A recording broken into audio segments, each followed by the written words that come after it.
Mainit ang hapon sa baryo, pero mas mainit ang bulungan ng mga kapitbahay na nakahilera sa tapat ng karinderyang malapit sa barong-barong ni na Mayet. Ay nako, tingnan mo yan. Si Mayet, wala na talagang silbi. Sarkastikong bulong ng isang ale. Kung ano-ano kasing ginagawa, ayan, naghirap. Sagot naman ng isa sabay tawa.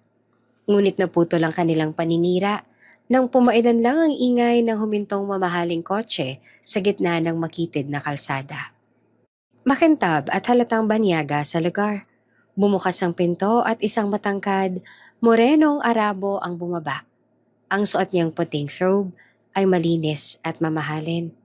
Ang presensya niya ay sapat na para patahimikan ang buong baryo. Napatakip ng bibig ang mga chismosa. Lumakad ang lalaki diretso sa kubo. Ang bawat hakbang ay mabigat, tiyak. Naghahanap. Huminto siya sa tapat ng pintuan. Hinaplos ang pendant na nasa dibdib. Isang lumang palawit na minsang ibinigay sa kanya ng babaeng hindi niya nakalimutan. I am looking for Mayat. Malamig ngunit nanginginig ang boses ni Prince Faisal. Mula sa loob ay bahagyang sumilip si Mayet. Payat, namumutla. At halatang napagod sa mahabang taong pakikibaka sa buhay. Nang magtagpo ang kanilang mga mata para bang tumigil ang mundo, nanigas si Mayet. Parang multong bumalik sa nakaraan ang nakikita niya ngayon. Faisal? Mahina niyang usal, halos papulong. Lumapit ang prinsipe. Mabagal at parang natatakot na mababasag ang babaeng kay tagal niyang hinanap. You saved me. Bulong ni Faisal na puno ng pasasalamat at sakit. Na para ba ngayon lang niya nakita ang tunay na bigat ng sinakripisyo ni Mayat.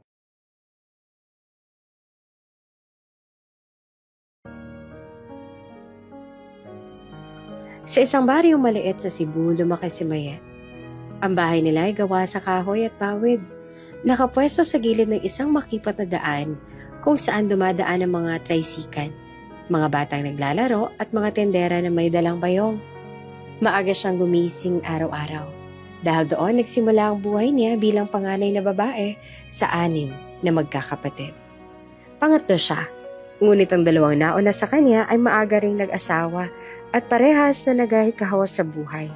Hindi sila makapagpapadala, hindi sila makapagtulong, at madalas sila pang nagiging pasanin dahil sa mga anak nila. Ang ama ni Mayet ay nakahiga parate. Hinihila ang sakit na ilang taon na ding hindi natutukoy ng maayos. Kapag malamig ang gabi, kinikilabutan siya sa panginginig ng ama at sa paulit-ulit nitong pag-ubo. Ang ina naman ay nasa palengke. Tagakaliskis ng isda mula umaga hanggang hapon. Pagkatapos ng trabaho niya ay kumakapit ang amoy ng isda sa balat at buhok, ngunit hindi ito nagrereklamo. Sa halip ay nakangiti itong uuwi at yayakapin ng mga anak. Si Mayet ang naiipit sa gitna ng hirap at responsibilidad. Siya ang nag-aasikaso sa mga maliliit na kapatid kapag wala ang ina. Siya ang naglilinis sa bahay. Siya ang nag-aabang ng gamot ng ama. At siya ang madalas nagbabantay sa budget ng pamilya kahit halos wala naman talagang budget na pinag-uusapan. Isang gabi, habang nakaupo sila sa harap ng maliit na lamparang umiilaw sa hapag, nagtanong ang kanyang ina. Anak, kamusta naman ang balak mo sa pag-alis? Sigurado ka na ba talaga sa gusto mong gawin? Matagal bago nakasagot si Mayet. Tumingin siya sa amang humihinga ng mabigat. Tumingin siya sa mga kapatid na payat at halos walang makain. Pagkatapos ay huminga siya ng malalim. Nay, Tay, kailangan kong subukan. Kung hindi ako aalis, wala talagang mangyayari dito. Wala nang aasahan. At baka mas lumala pa ang lagay ni Itay. Tahimik ang kanyang ina bago tumango. Naiiyak itong tumingin sa kanya, ngunit nagpakatatag. Anak, kung yan ang desisyon mo, susuportahan ka namin. Pero mag-iingat ka ha, hindi biro ang ibang bansa. Sa baryo nila may isang kapitbahay na umuwi galing Dubai. Malaki ang bahay, maganda ang mga gamit, at parating may dalang kwento tungkol sa yaman sa labas ng bansa. Laging sinasabi nito na kung masipag lang ang isang Pilipino, madaling yumaman, madaling magpadala ng pera, at madaling makaahon ng pamilya. Dahil dito ay unti-unting tumibay ang loob ni Mayet. Sinimulan niya ang proseso. Naghanap ng ahente, kukumpleto ng mga papel, at nagdasal ng paulit-ulit hanggang sa dumating ang araw na kailangan niyang umalis. Ate Mayet, huwag ka magtatagal ha. Bulong ng bunso nilang si Rona. Hindi agad siya nakasagot. Imakap na lamang siya ng mas mahigpit. Sa wakas, ay sumakay siya ng bus papuntang syudad. Lumingon sa bintana at nakitang umiiyak ang ina habang hawak-hawak ang kamay ng ama. Pagdating sa Dubai, doon nagsimulang mabuo ang bagong mundo ni Mayet. Ngunit hindi iyon ang mundo na iniisip niya. Hindi iyon ang mundong pinangako ng kapitbahay nila. Pagdating pa lang niya sa bahay ng amo, ramdam niya agad ang bigat ng kapalarang nakaabang. Ang madam ay nakataas ang kilay sa bawat kilos niya. Ang sir naman ay hindi man lamang niya tiningnan ng diretsyo at ang unang utos sa kanya ay malinaw. You cannot use your phone. I will keep your passport for the meantime. We will call you if we need you. You work fast, you work quietly. Hindi iyon pakiusap. Isa iyong malinaw na utos. At hindi niya naisip na ganito ang buhay ng isang domestic helper. Hindi niya rin namalaya na ganoon pala kalala ang pagkawala ng communication niya sa kanyang pamilya. Ang telepono nila sa Cebu ay luma at madalas walang signal, kaya lalo siyang napalayo. Hindi niya alam kung kamusta ang ama. Hindi niya alam kung kumakain ng maayos ang mga kapatid. Hindi niya alam kung may pera pa para sa gamot. Ang tanging alam niya lang ay kailangan niyang magtrabaho kahit mahirap, kahit masakit, kahit nakakapagod. Taon ang lumipas sa parang isang mahabang gabi na walang pahinga. Naging parang makina si Mayet sa bahay. Naglilinis, naglalaba, nagluluto, nagbabantay ng mga bata. Nagwawalis ng bakuran at higit sa lahat ay nagtatago ng pagod at luha. Kapag nagkamali siya ng kaunting gawain, sumisigaw ang madam. You are useless! How can you not understand simple instructions? Do I have to repeat everything? Kapag natapilok siya at nabasag ang isang baso, lumalapit ang sir at kinakabahan siya dahil lumalakas ang boses nito. Look what you have done! You are so careless! At may mga pagkakataon na hindi lamang salita ang ibinabagsak sa kanya. May mga araw na hindi siya makalingon sa salamin dahil may namumuong pasa sa gilid ng kanyang muka. Ngunit tinatakpan niya ito kapag pumapasok sa eskwelahan para ihatid ang mga alaga.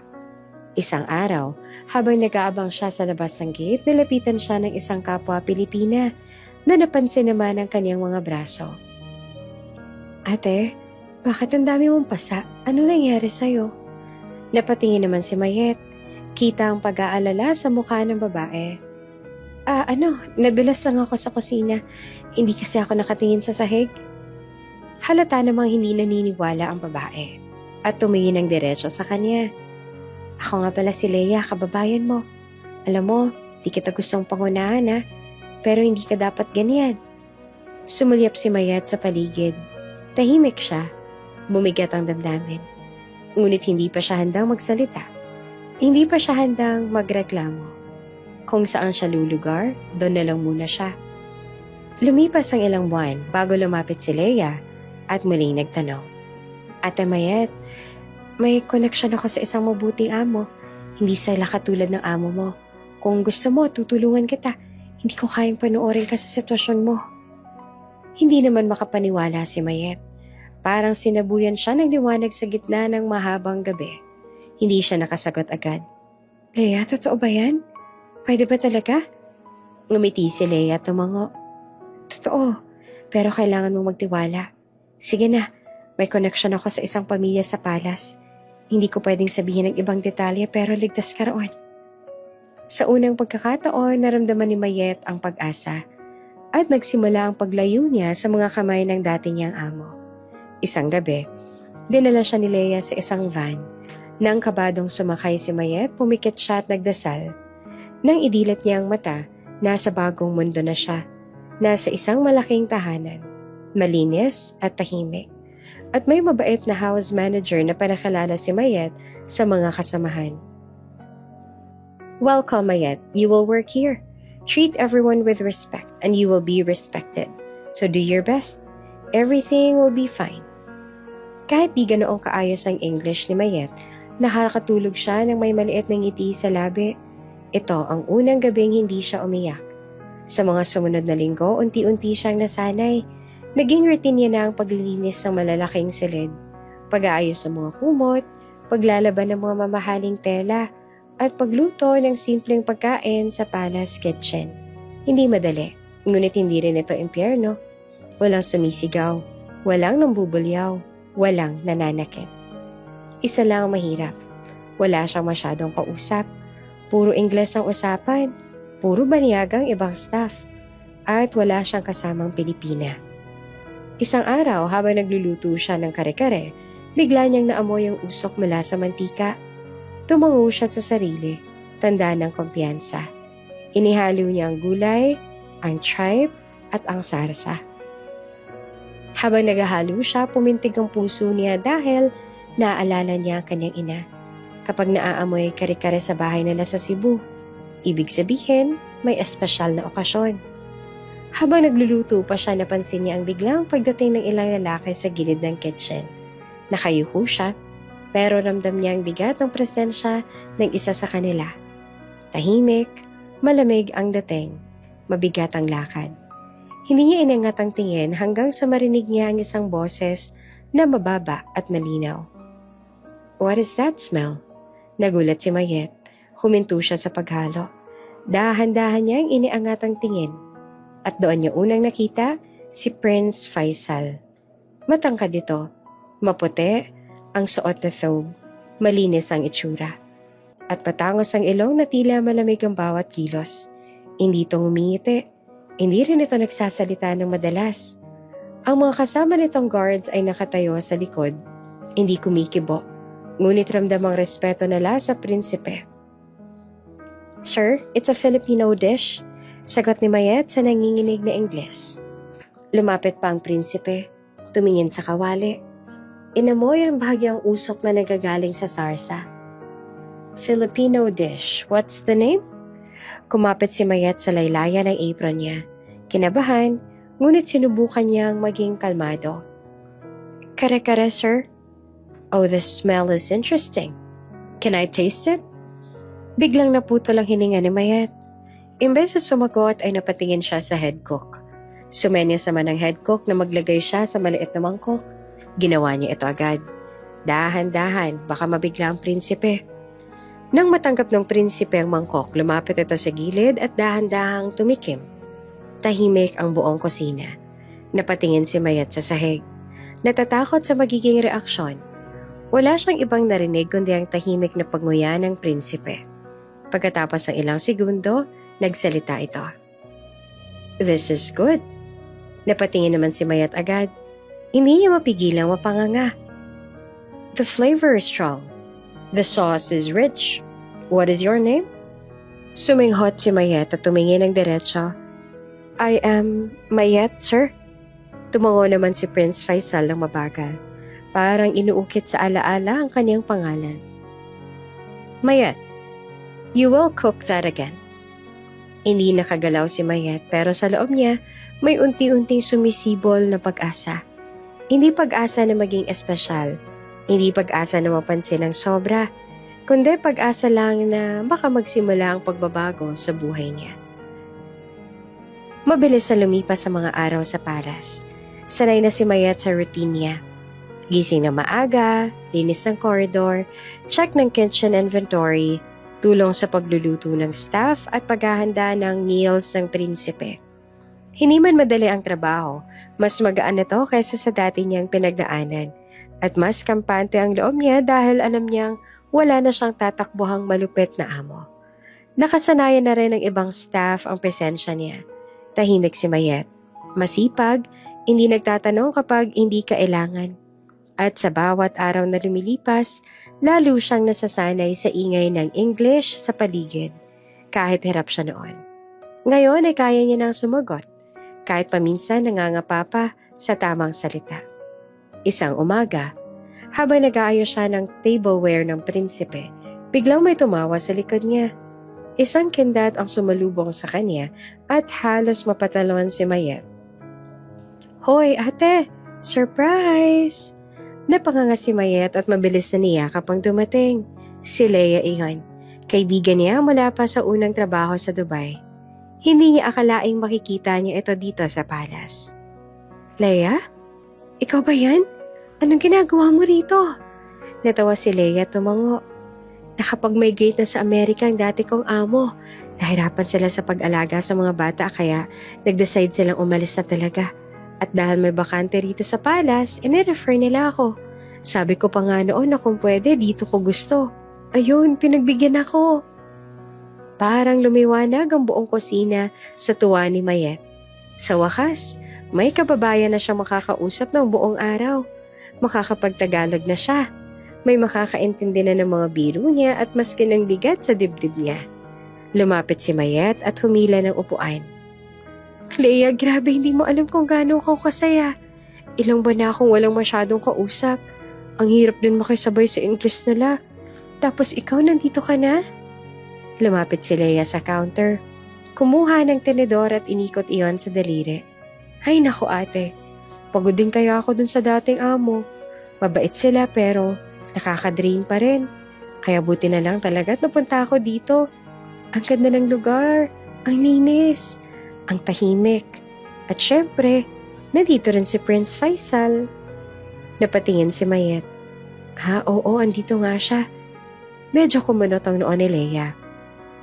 Parang di ka naman excited. Yun pa naman ang isa sa rason bakit ako gustong pumunta dito. Noon pa man, crush ko na yan si Prince Faisal. Nakikita ko siya minsan sa gathering sa mga dating amo. Ang gwapo-gwapo niya. Ang lakas ng dating. At ang bait pa daw, sabi nila. Napakamot naman si Mayet nang marinig niya yun. Oo, mabait naman siya. Nagtaas ang kilay si Leia, tumawa. Aba, parang close kayo ah. Kaagad na umiling si Mayet. Di naman, trabaho lang. Naging tagaluto niya lang ako minsan.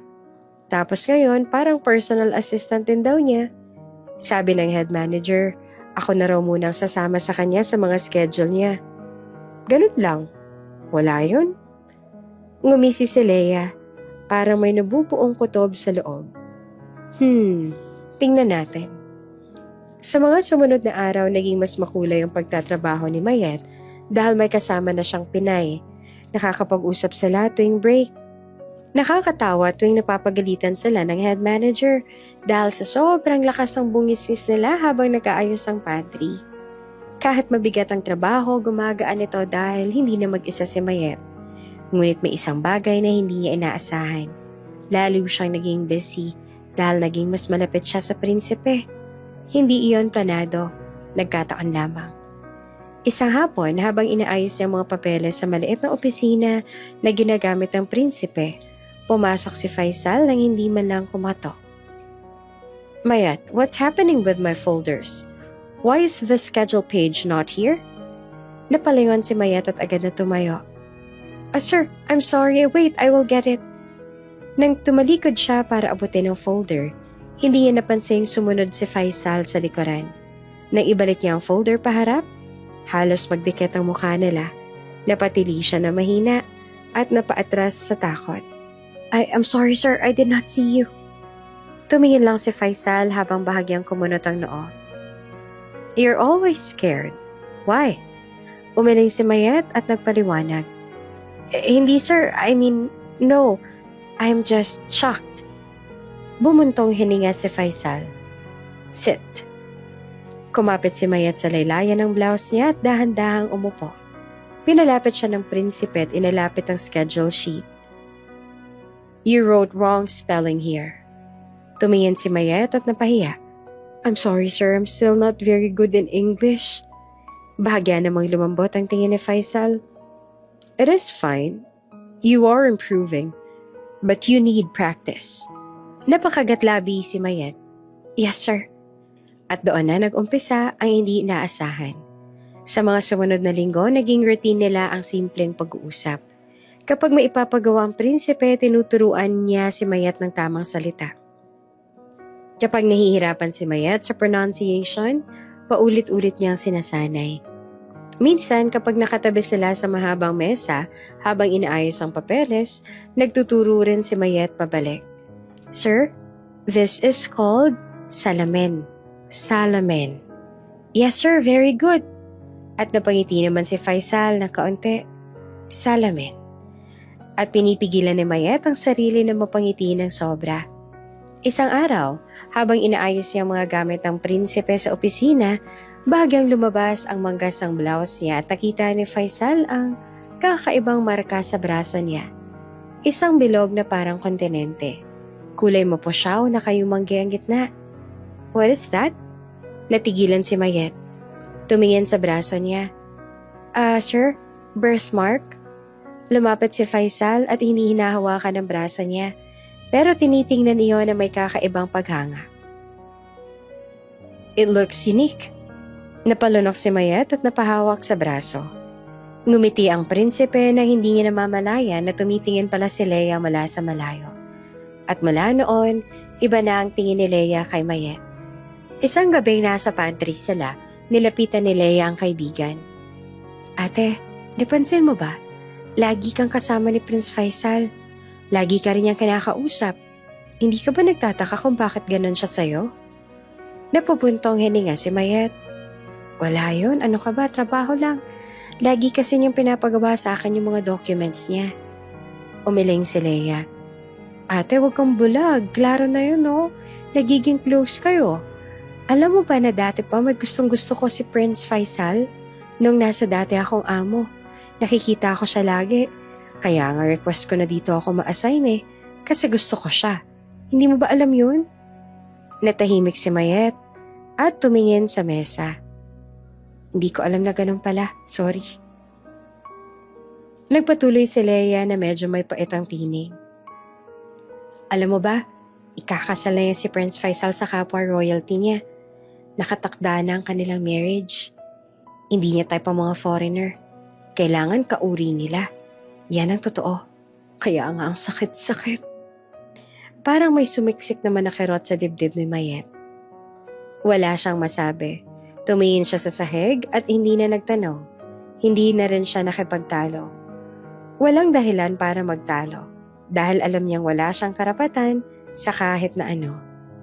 Sa mga sumunod na araw, napansin ni Faisal na nag-ibang kilos ni Mayet. Hindi na ito tumitingin ng diretsyo. Hindi na ito nakikipag-usap ng matagal. Wala nang tawa at mga simpleng kwento. Tahimik na lamang ito sa tuwing nasa tabi niya. Isang araw, may sports activity si Prince Faisal sa disyerto. Hindi masyadong malinaw kay Mayet kung anong aktibidad iyon. Basta may sasakyan, may mga equipment, at may maraming tao. Siyang personal assistant ng prinsipe kaya sinama siya.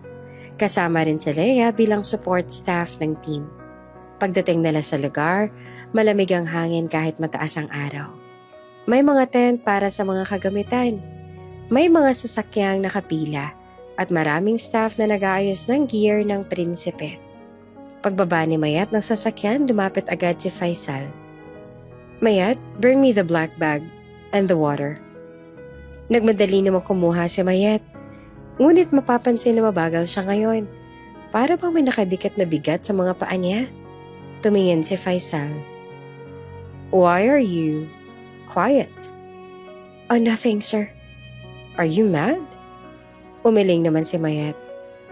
No, sir, I am not. But you are different. Why? Hindi nakasagot si Mayet. Tinapunan lamang siya ni Leia ng matalim na tingin. Hawak ni Leia ang isang gamit ng prinsipe at may mapait na ngiti sa labi. Ate Mayet, baka pagod ka lang. Baka masyado kang busy kay Prince Faisal. Tumigil naman si Faisal at tumingin kay Leia. Leia, is there something wrong? Umiling naman si Leia kaagad. Nothing, sir. Nothing. Nagsimula na ang activity. Tumakbo ang oras. May ilang staff na sumisigaw ng instructions. May mga tunog ng engine ng sasakyan. May mga tawanan at may mga hiyawan. Pero si Mayet, tahimik na nakatayo sa tabi ng tent. Nakatingin lamang kay Faisal na nag-ready sa pagsakay sa isang malakas na off-road vehicle. Sa isang iglap lang ang lumipas at biglang umingay ang lahat. May nagkamali pa ng pagmaneho sa kabilang banda at bumaladra ang isang sasakyan na mabilis ang takbo. May alikabok na sumabog sa hangin at may narinig si Mayet na sigaw. "Prince Faisal, watch out!" Nakita ni Mayet ang prinsipe na nadala sa buhangin. Tumama ang balikat at tumilapon sa gilid ng sasakyan.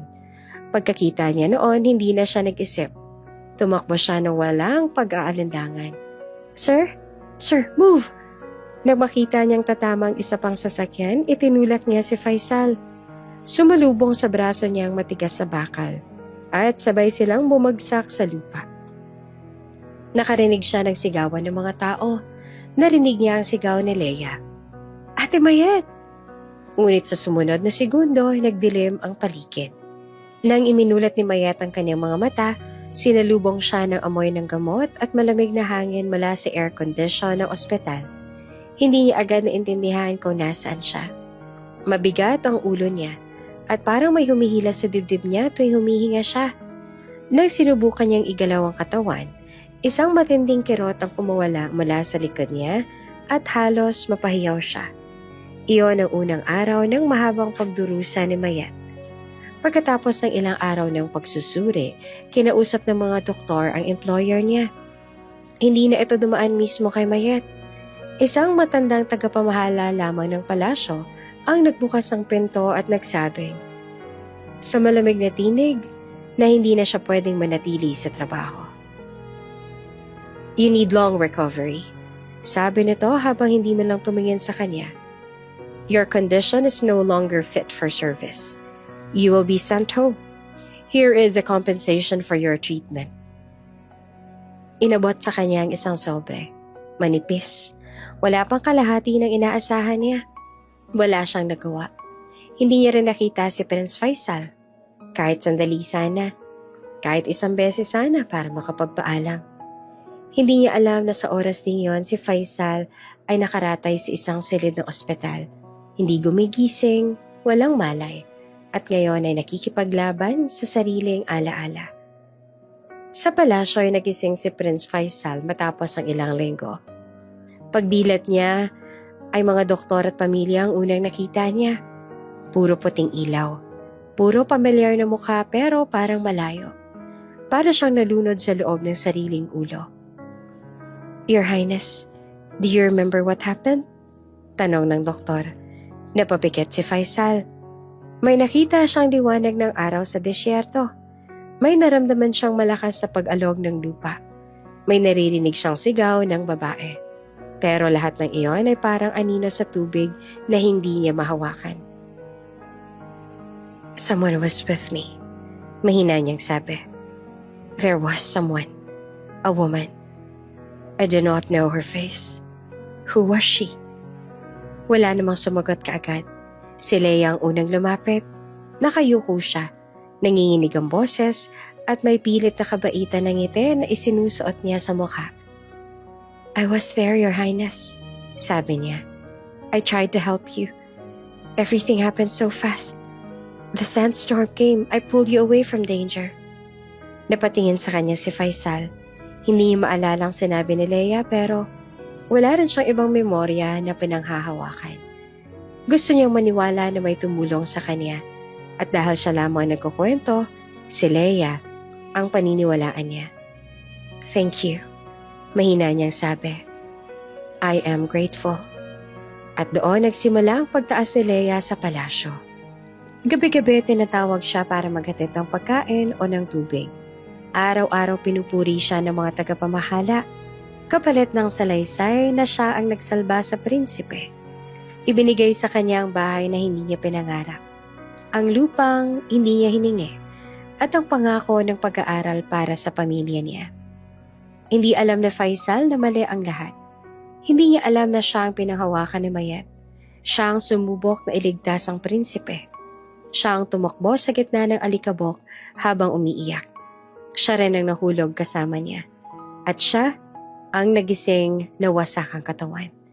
Sa Pilipinas, bumalik si Mayet sa kayang eroplano na parang kabaong sa himpapawid. Nang lumapag siya sa Cebu, sinalubong siya ng mga kapatid. Hindi sila ngumiti. Hindi rin sila tumakbo. Nakatingin lamang sila at halatang may halong pag-aalala at sama ng loob. "Ate, paano na tayo?" Tanong ng kapatid na lalaki. Bakit ganon? Bumalik ka na agad? Ate, wala ka ba talagang naipon? Tanong naman ng isa pa. Nagkasakit si Itay, kailangan ng pera. Hindi sapat ang pinadala mo nung huli. Sabi ng panganay. Tumulo ang luha ni Mayet. Hindi ko ginusto. Naaksidente ako. Sinubukan ko. Puro ka naman dahilan. Putol lang isa. Akala ba namin iaahon mo kami? Hindi siya nakaimik. Hindi alam ng pamilya niya na mabuti pa ang nangyari kay Leia. Hindi nila alam na sa Dubai, si Leia ngayon ang tinuturing na bayani. Samantalang si Mayat naman, ang tunay na lumaban para iligtas ang prinsipe. Ngayon, halos hindi na makalakad. Sa ospital sa Cebu, sinabi ng doktor na may pinsala sa gulugod niya. Wala siyang pera para sa operasyon. Ang natanggap niyang pera ay sapat lamang para sa gamot at simpleng therapy pero hindi siya para sa kompletong pagaling. Tuwing sinusubukan niyang tumayo, parang may bumabara sa katawan niya. At kahit tatayo man siya, ilang hakbang lang ang kayang ibigay ng mga paa niya bago ito manghina. Gabi-gabi nauupo siya sa lumang silya sa harap ng bintana. Tinitingnan niya ang dilim. Tinitingnan niya ang mga alon sa malayo. At hawak-hawak niya ang tuyong bulaklak na ibinigay ni Faisal noong araw na ipinagluto niya ito ng kare-kare. Siya mismo ang pumitas noon at ipinayong kay Mayet habang nakangiti. It is pretty, sabi ng prinsipe noon. It is for you. Iniingatan niya iyon kahit punit-punit na, kahit halos durog na. Parang iyon na lamang ang patunay na may magandang nangyari sa buhay niya. Pagkalipas ng ilang linggo, lalong lumala ang paghihirap ni Mayet. Nasunog ang palengke kaya nawala ng trabaho ang nanay niya. Hindi na rin nakapasok sa eskwela ang mga kapatid niya dahil walang pambaon. Ang mga panganay nilang kapatid ay abala sa sarili nilang pamilya. Ang pinakamasakit, pumanaw ang tatay niya dahil sa sakit. Wala silang pambili ng gamot. Wala siyang pambayad ng doktor. Ang anumang nauwi ni Mayet ay kinulang. Nang dumating ang araw ng libing, halos hindi naman siya makalakad. Inalalayan siya ng kapatid. Malamig ang lupa, ngunit mas malamig ang puso ng pamilya niya. Kung hindi ka umuwi, baka may pera pa sana tayo. Narinig yung bulong ng isa. Kung nagtiyaga ka lang sana sa Dubai, baka buhay pa si Itay. Bulong din ng isa pa. Para siyang nabasag. Sinubukan ko. Bulong niya. Hindi niyo alam ang nangyari. Ano ba talaga nangyari? Tanong ng kapatid. Kung ano man yon, wala naman kami nakuhang tulong. Wala siyang naisagot. Dahil paano niya ipapaliwanag ang hirap na halos pumatay sa kanya?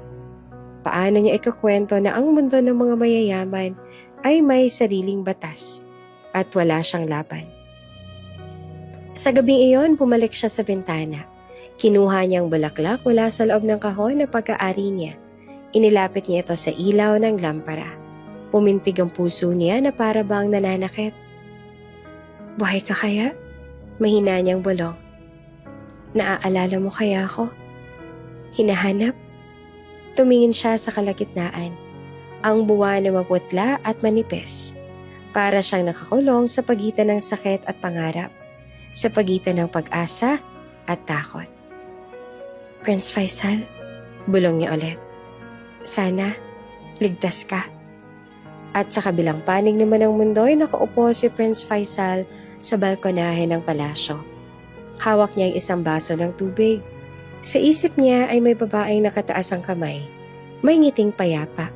May boses na hindi niya maalala. Puro anino lamang. Who are you? Tanong niya sa sarili habang pinikit ang mata.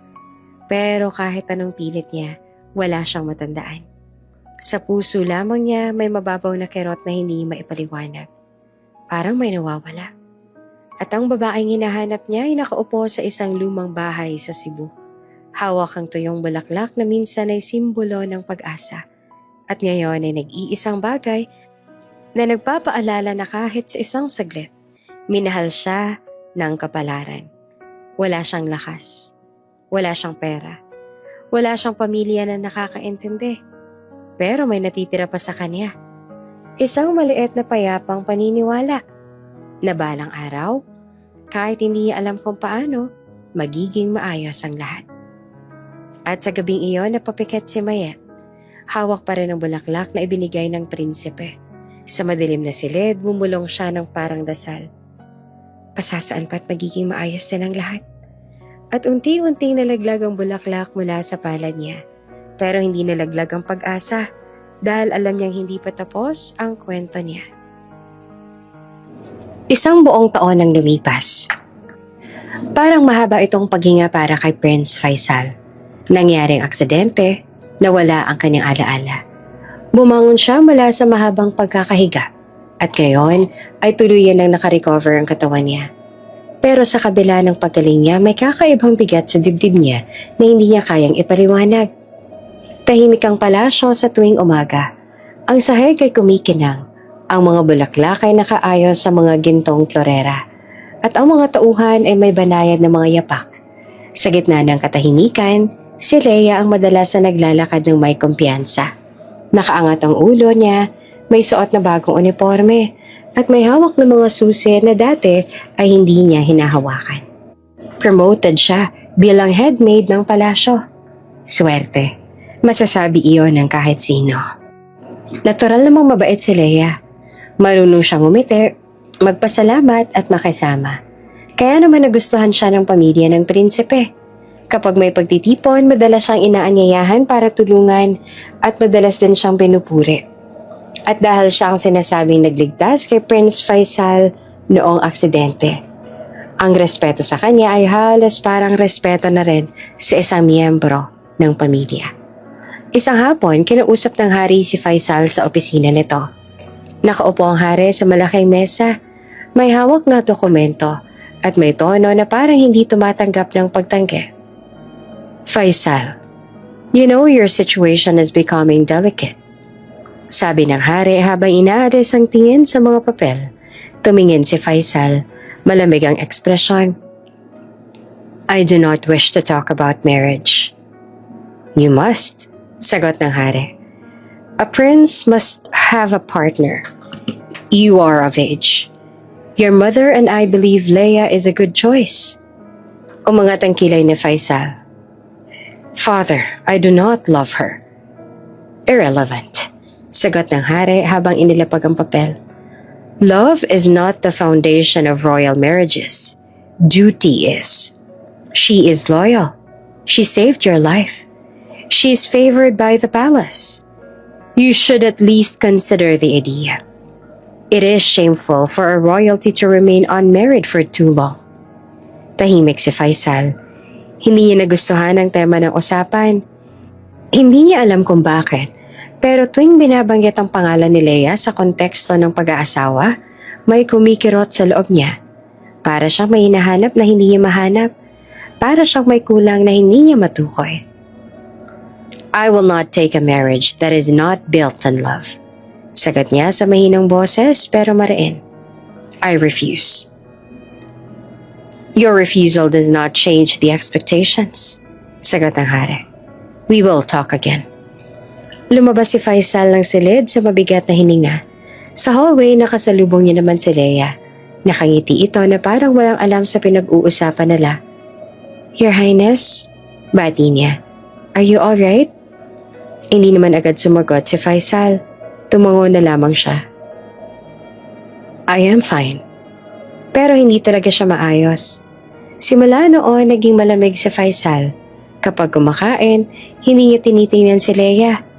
Kapag nagbibigay si Leia ng tsaa, kinukuha niya pero hindi siya ngumiti. Kapag naglalakad sila sa parehong hallway, umiiba siya ng direksyon. At dahil doon, lalo pang nalito si Leia. Gabi-gabi sumasakit ang ulo ni Faisal. Minsan, simpleng karat lamang. Minsan, parang pinupukpok ang ulo niya sa sakit. Sa tuwing tumitindi ang pananakit, nagkakaroon siya ng mga pira-pirasong alaala. Hindi malinaw, hindi kompleto. Para lang mga imahe sa panaginip na mabilis mawala. Sa isang gabi, bumagsak siya sa upuan niya. Humawak siya sa sentido at hinabol ang hininga. May naisip siyang kamay ng babae. Isang babaeng tumatakbo, may buhangin. May boses na sumisigaw ng pangalan niya pero hindi niya makita ang mukha. At sa tuwing sinusubukan niyang hulihin ang alaala, mas lalo lamang na sumasakit ang ulo niya. Kaya palihim siyang nagpunta sa doktor sa palasyo. Walang may alam. Kahit ang pamilya niya, siya lamang at ang doktor. Pumasok siya sa silid ng konsultasyon at tumuyo sa harap ng doktor. Umupo ang doktor at kinuha ang kwaderno niya. "What is it this time, Your Highness?" Tanong ng doktor. "I keep seeing someone," sagot ni Faisal. "A woman. I do not see her face, but she has a birthmark on her arm. I see it clearly. I do not understand why." "What does she do in your memory?" Tanong ng doktor. "I do not know," sagot niya. "Sometimes she's running. Sometimes she's reaching for me. Sometimes she's calling my name. But I do not know her." Tahimik ang doktor at naglista ng mga obserbasyon. "This could be a memory fragment from the accident," sabi nito. "Someone may have been with you. Someone your mind may have blocked." "I do not think it was Leia," mahina niyang sabi. "Why not?" Tanong ng doktor. "I do not feel anything when I see Leia," sagot ni Faisal. "But this woman, every time I see her in my thoughts, my chest becomes tight. I feel like I owe her something. I feel like she matters." Nagtagal ang katahimikan at doon nagsimula ang pananabik ni Faisal sa isang alaala na hindi niya mahawakan. Simula noon, gabi-gabi niyang binabalikan ng doktor. Iniisa-isa niya ang kwento, ang pera-perasong larawan, at gabi-gabi ring tumitindi ang pagdududa niya kay Leia. Napansin naman ito ni Leia. Minsan, habang naglalakad si Faisal sa pasilyo, napansin ni Leia ang malalim nitong pag-iisip. Nakatitig ito sa sahig, may pinipiga ang kilay, at halatang may gumugulo. "Your Highness," tawag ni Leia. "Is something troubling you?" Hindi naman tumingin si Faisal. "Nothing." Pero hindi iyon totoo. At unti-unti, lumalamig ang trato niya kay Leia. Kapag nagdadala si Leia ng pagkain, tanging, "Leave it there," ang lang ang sinasagot niya. Kapag tinatanong siya ni Leia kung kailangan niya ng tulong, sagot niya ay no. Kapag nag-aalok si Leia ng pag-uusap, tumatalikod siya. At dahil doon, unti-unti ring natatakot si Leia. Alam niyang kapag nawala ang tiwala ng prinsipe, mawawala ang mundo niya. Mawawala ang mga pribilehiyo. Mawawala ang ginhawang nakuha niya sa isang kasinungalingan. Kaya isang gabi nagdesisyon siya. Hindi siya papayag na mawala ang lahat. Isang selebrasyon ang ginanap sa palasyo. Maraming bisita. May tugtog na banayad at may inumin na nakahilera sa mesa. Bihirang uminom si Prince Faisal ngunit sumama pa rin siya sa kalagayan para magpakita ng respeto. Si Leia ang nag-asikaso sa kanya. Ito ang nagdala ng inumin, naglatag ng baso at tahimik na umalalay. Sa gilid ng mesa, pinanood ni Leia ang prinsipe. Pinag-aralan niya ang bawat galaw nito. Alam niyang pagod si Faisal. Alam niyang masakit ang ulo nito. Alam din niyang hindi ito sanay sa alak. Iyon ang pagkakataon niya. Lumapit siya at inabot ang baso. "Your Highness, this will help you relax," sabi ni Leia. Tumingin si Faisal. Hawak niya ang baso pero hindi siya umiinom. "I rarely drink," sagot niya. "Just this once," bulong ni Leia. "It is a light wine." Pero hindi iyon light. Halos kasing tapang iyon ng alak na nakakawala ng ulirat. Napabuntong hininga pa ang prinsipe. Pagod siya. Pagod sa paghabol sa alaala. Pagod sa pressure ng hari. Pagod sa lahat. Kaya sa unang pagkakataon hindi niya pinag-isipan ang desisyon. Ininom niya ang alak. Dumaan ang ilang lagok, napansin niyang umiikot na ang mundo. Napahawak siya sa mesa. Humihigpit ang ulo niya. Nag-uumpisa ng maging malambot ang tuhod niya. "Leia," bulong niya. I do not feel well. Lumapit si Leia. Oh, let me help you, Your Highness. At sa halip na dalhin siya sa doktor, upo-upuin ng maayos, hinili niyang prinsipe papunta sa silid nito. Hindi na nito alam ang paligid. Para siyang lumulutang. Pagdating sa silid, hindi niya malaman kung ano ang nangyayari. Ang mga mata niya ay mabigat. Ang ulo niya ay makirot. Ang katawan niya ay hindi sumusunod sa isip. Leia, stop. Bulong niya. Pero hindi niya alam kung nasabi niya ba yun o nasa isip lang. At doon, nagdilim ang lahat. Kinabukasan nagising si Faisal na parang sinasaksak ang ulo niya. Namalayan niyang may mainit na kamay sa dibdib niya nang iminulat niya ang mata. Nakita niya si Leia sa tabi niya, nakahiga sa kama, nakaunan sa braso niya. What are you doing here? Bulalas niya habang biglang umupo. Nagulat naman si Leia. Your Highness, you invited me. You wanted me to stay. You wanted me here. That is not true, sagot ni Faisal. I would never. Tumayo siya kaagad at lumayo sa kama. Nanginginig ang puso niya. Parang may mali. Parang may nangyari na hindi niya pinahintulutan. Leave, sabi niya. Leave now. Tumayo si Leia, nanginginig at umiiyak. You do not understand. Let me explain. I said leave. Mariin niyang sagot. Pagbukas niya ng pinto, napatigil siya. Nandoon ang ilan sa mga taga-silbi ng palasyo. At nakita nila si Leia na palabas ang silid niya. Nakita nila si Leia na gulo ang buhok at magulo pa ang pangitaas na damit at halatang may nangyari. Nagsimula ang mga bulungan. Skandal, bulong ng isa. They spent the night together. Bulong pa ng isa. Maybe the engagement will be announced soon. Nanginginig si Faisal. Hindi niya alam kung paano nagsimula ang gulong ito. Pero alam niya hindi pa ito ang pinakamasakit. Dahil sa napakailalim na lugar sa puso niya, may pakiramdam siyang may mali. May nawawala. At may nawala sa kanya noong pang-araw ng aksidente. At ang katotohanan iyon ay nagsimula ng sumingaw sa mga bitak ng konsensya niya. Ang balita ng naganap na aksidente at ang pagkakalantad ni Leia sa silid ni Prince Faisal ay mabilis na kumalat sa palasyo. Mula sa mga taga-silbi hanggang sa mga miyembro ng royal household, lahat ay nagbulungan at nagpalitan ng tingin. Hindi nalingid sa lahat ang sinasabi ng mga kalapit palasyo at diplomat. Isang malaking skandal ang naganap sa loob mismo ng palasyo. Dahil dito, napilitan ng mga magulang ni Faisal na aksyonan nito kaagad.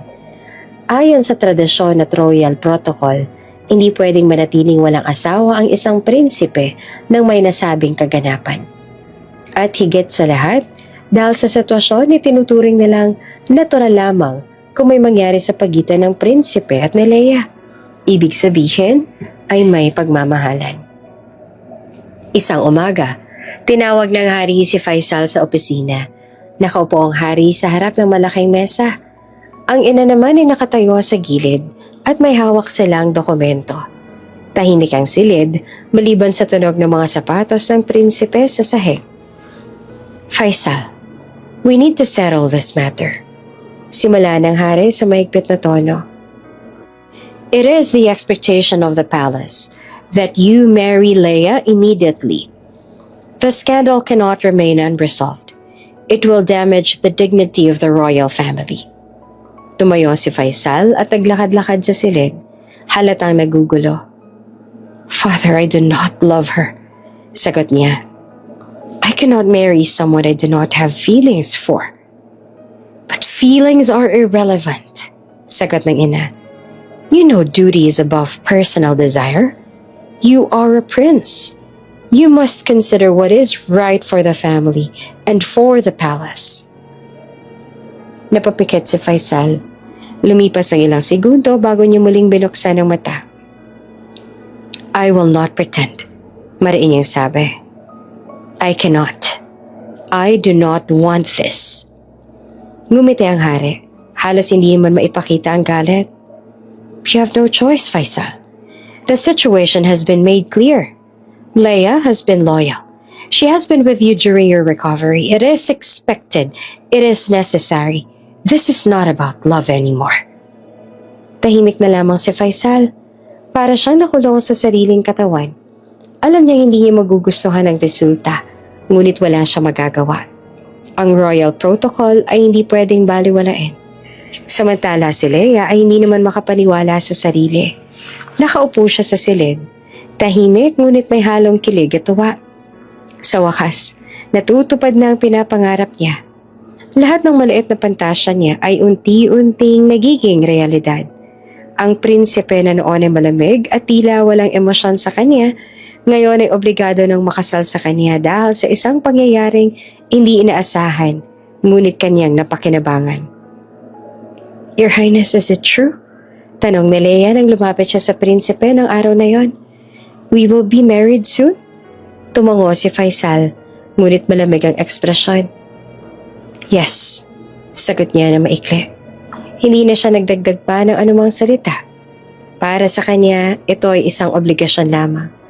Isang bagay na kailangan niyang gawin upang maayos ang pangalan ng pamilya at ng reputasyon ng palasyo. Samantala sa Pilipinas, si Mayet ay patuloy na naghihirap. Halos wala siyang nagagawa. Ang katawan niya ay hindi na kasing tibay ng dati.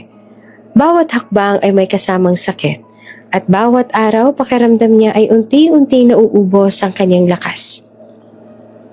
Habang nakaupo sa lumang silya sa tabi ng bintana, nakikinig siya sa radyo. Tahimik ang bahay. Ang kanyang ina ay tahimik sa kusina, abala sa paglilinis ng sala. Ang mga kapatid naman ay nag-aaral sa tabi ng bintana, kahit wala silang maayos sa gamit. Biglang lumabas sa radyo ang balita. Ang boses ng anchor ay malinaw at may halong excitement. Breaking news. A royal engagement has been confirmed. Prince Faisal of Dubai is set to marry a Filipina named Leia. The ceremony is scheduled within the next month. Sources say that the prince was involved in a recent scandal, and the marriage is expected to settle all issues. Natigil si Mayet sa pagkilos. Parang tumigil ang oras. Ang hawak niya sa kamay ay ang bulaklak na ibinigay sa kanya ni Faisal noon sa palas. Parang biglang naging mabigat ang mundo sa dibdib niya. Leia? Natigil siya. Si Leia, ang pangalan na iyon. Iyon ang babae na nagsimula ng lahat. Iyon ang babae na nakatanggap ng lahat ng gantimpala at pagkilala sa dapat sana ay kanya. Nang banggitin ang pangalan na papikit si Mayet, tumulo ang kanyang mga luha. Hindi niya mapigilan. Hindi niya alam kung paano niya haharapin ang sakit na iyon. Ang bawat alaala ng nakaraan, ang bawat sandali ng sakripisyo, at ang bawat pagkakataon na inilaan niya ang kanyang buhay upang iligtas si Faisal ay tila naglaho sa hangin at napunta sa iba. Bakit siya? Bulong niya sa sarili, nanginginig ang boses. Bakit hindi ako? Pinatay ni Mayet ang radyo. Hindi niya pinakinggan ang mga sumunod na balita. Nakaupo siya sa silya, nakatingin sa labas ng bintana. Ang mundo sa labas ay tila normal. Ang mga tao ay naglalakad, nagbibisikleta at may nagbebenta sa kalye. Ngunit ang kanyang mundo ay nagdilim. Ang kulay ng buhay ay napalitan ng kulay abo.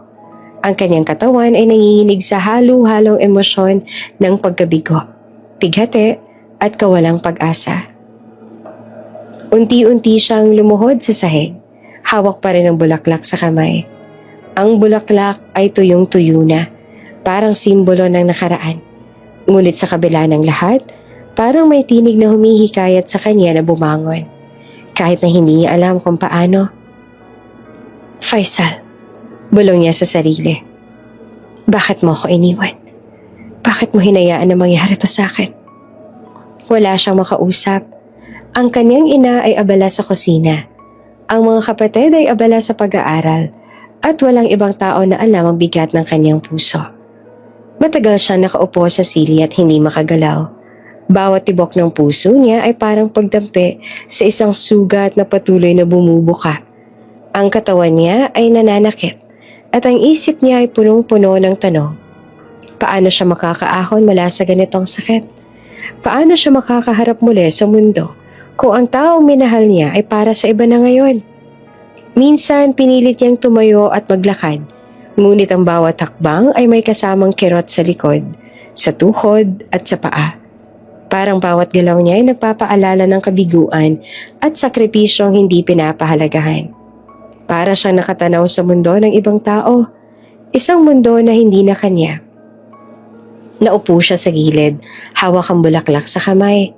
Ang mga luha ay patuloy na bumabagsak sa sahig.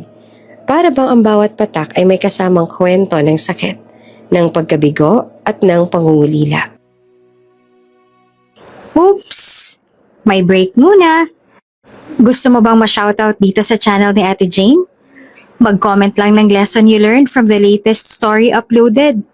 Dahil pipili kami ng isang best comment of the day para i-shoutout sa susunod na upload. Kaya huwag kalimutang mag-iwan ng lesson you learned after you watch this video. Maraming salamat!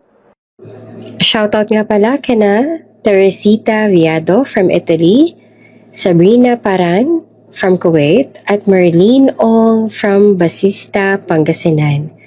Sa ating mga taga-subaybay, pag-comment naman po sa baba kung taga saan kayo, para alam ko kung hanggang saan umaabot ang mga kwento ni Ate Jane, at para ma-shoutout ko kayo sa mga susunod pa nating mga kwento. Maraming salamat sa pakikinig.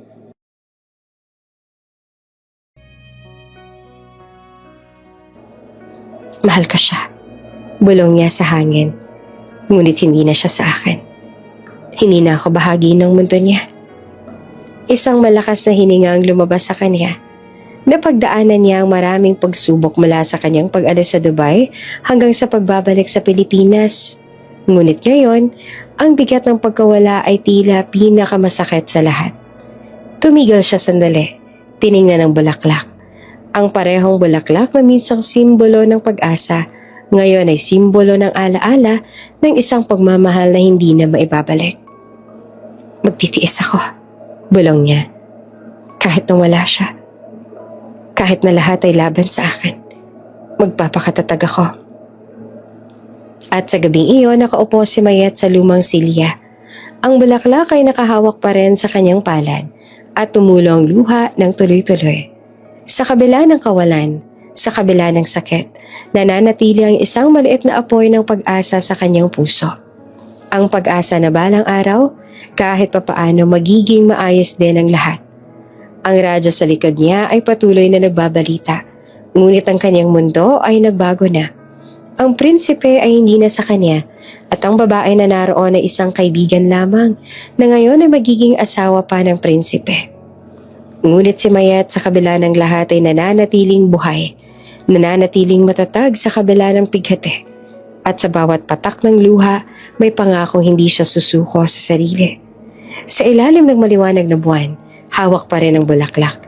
Bumulong siya ng mahina na may halong panalangin. Balang araw, magiging maayos din ang lahat. Sabi niya sa sarili. Balang araw, mabubuo ang lahat ng nawawala. At sa gabing iyon, sa loob ng maliit na bahay sa Cebu, si Mayet ay nagpatuloy sa paghawak sa bulaklak. Isa itong tahimik na saksi ng kanyang labis na kalungkutan, ng pagdurusa at ng pag-asa na sa kabila ng lahat, hindi mawawala. Lumipas ang ilang buwan mula nang opisyal na ikasal si Prince Faisal at si Leia. Sa mata ng mga tao, tila perpekto ang buhay ng bagong kasal. Magarang kasal sa palasyo, masasarap na handa, at dinaluhan pa nga ng diplomat at socialites. Ngunit sa loob ng palasyo, hindi ganoong kasimple ang daloy ng buhay nila. Si Leia ay labis na masaya. Sa bawat pagkakataon, pinapakita niya ang kanyang pagmamahal kay Faisal. Halos hindi niya mapigilan ang sarili. Palaging may ngiti sa labi. Palaging handang tumulong sa prinsipe. At sa bawat galaw, may kasamang kilig at pagpapaalala na siya ang babae na bumuhay muli sa prinsipe pagkatapos ng aksidente. Faisal, would you like some tea? Tanong ni Leia habang may hawak na tray sa silid ng asawa. Tumango naman si Faisal, ngunit malamig ang tingin. Yes, sagot niya ngunit walang halong emosyon. Si Faisal ay nananatiling malamig at malayo. Kahit na magkasama sila sa parehong palasyo, magkaibang silid pa rin ang kanilang ginagamit. Walang paghalik sa umaga. Walang mahahabang yakap sa gabi. Para bang bawat kilos ay pawang obligasyon lamang. Ang pressure ng pamilya ni Faisal ay nagpatuloy. Dapat na silang magkaanak. Dapat makapagbigay ng heir. Ngunit si Faisal ay walang intensyon. Hindi niya kayang pilitin ang sarili na magmahal. Ang kanyang puso ay tila nakatali sa isang alaala na hindi niya maabot. Si Leia sa simula ay naniniwala na darating din ang pagmamahal ng prinsipe. Ngunit habang lumilipas ang buwan, nagsisimula na siyang mainis. Marami siyang bawal gawin dahil kasal siya sa prinsipe. Bawal siyang maglakad sa paligid ng palasyo kung wala si Faisal. Bawal din siyang makihalubilo sa mga kaibigan o bisita ng mag-isa dahil baka magkaroon ulit ng skandal. Sometimes I wanna go out, Faisal. Bulong ni Leia sa isang gabi habang nakaupo sa gilid ng kama niya. I feel like I just want to walk outside the palace without thinking about everything. Hindi naman sumagot si Faisal. Nakatingin lamang sa bintana. Tahimik, tila may hinahanap sa malayo. Samantala sa Pilipinas, si Mayet ay patuloy na nakakaranas ng sunod-sunod na problema. Ang kanilang bahay ay nasalanta ng bagyo. Baha at hangin ang sumira sa bubong, sa pader at sa ilan sa kanilang kasangkapan. Napilitan silang manirahan sa maliit na kwarto sa likod ng kapitbahay. Ang nanay niya, bagamat pagod ay napapaluha rin. Hindi na nakaligtaang magpasaring sa kanya sa bawat pagkakataon. Malas ka talaga, bulong ng nanay ni Mayet habang nakatingin sa sirang bubong. Pumunta ka pa sa ibang bansa. Pero tingnan mo, hindi ka malang umasenso. Daig pang ibang Pinay na nakapangasawa ng prinsipe. Tumango si Mayet, pilit pinipigilan ng luha. Alam niya ang tinutukoy ay siya. Alam niya ang bawat salita. Alam niya ang sakit ng kanyang puso. Ngunit wala siyang magagawa. Walang pondo, walang lakas, at higit sa lahat, walang kapangyarihan. Nakakaawa ka, Mayet. Bulong niya sa sarili habang nakaupo sa sahig. Parang wala ka nga talagang silbi. Wala ka nagawa para sa pamilya mo. Dahil sa kondisyon niya, hindi na siya makalakad ng maayos. Ang bawat galaw ay may kirot sa likod at sa paa. Ngunit sa kabila ng lahat, hindi siya nagpapakalugmok. Nang makarecover sila sa bagyo, pinilit niyang magtrabaho. Natutunan niyang manahe, magborda at gumawa ng mga simpleng paninda para sa mga kapitbahay at dayo. Kahit maliit na tulong lamang, nakatulong na ito para sa pang-araw-araw na pangangailangan ng pamilya niya. Ang bawat tahe at bawat borda ay parang paalala sa sarili na kahit mababa ang pagkakataon, may puwang pa rin siya sa mundo. Sa palasyo, si Faisal ay patuloy na nakararanas sa mga episodes. Paminsan-minsan bigla siyang nahihirapan sa ulo. Tila may anino ng alaala na bumabalik. Palihim pa rin siyang pumupunta sa therapist upang maipaliwanag ang mga pera-perasong imahe na bumabalik sa isip niya. Doc, tanong niya sa isang session habang nakaupo sa komportableng upuan. What does this mean? Every time I close my eyes, I see a woman. I cannot see her face, but I remember her arms. There is a birthmark. A very unique shape.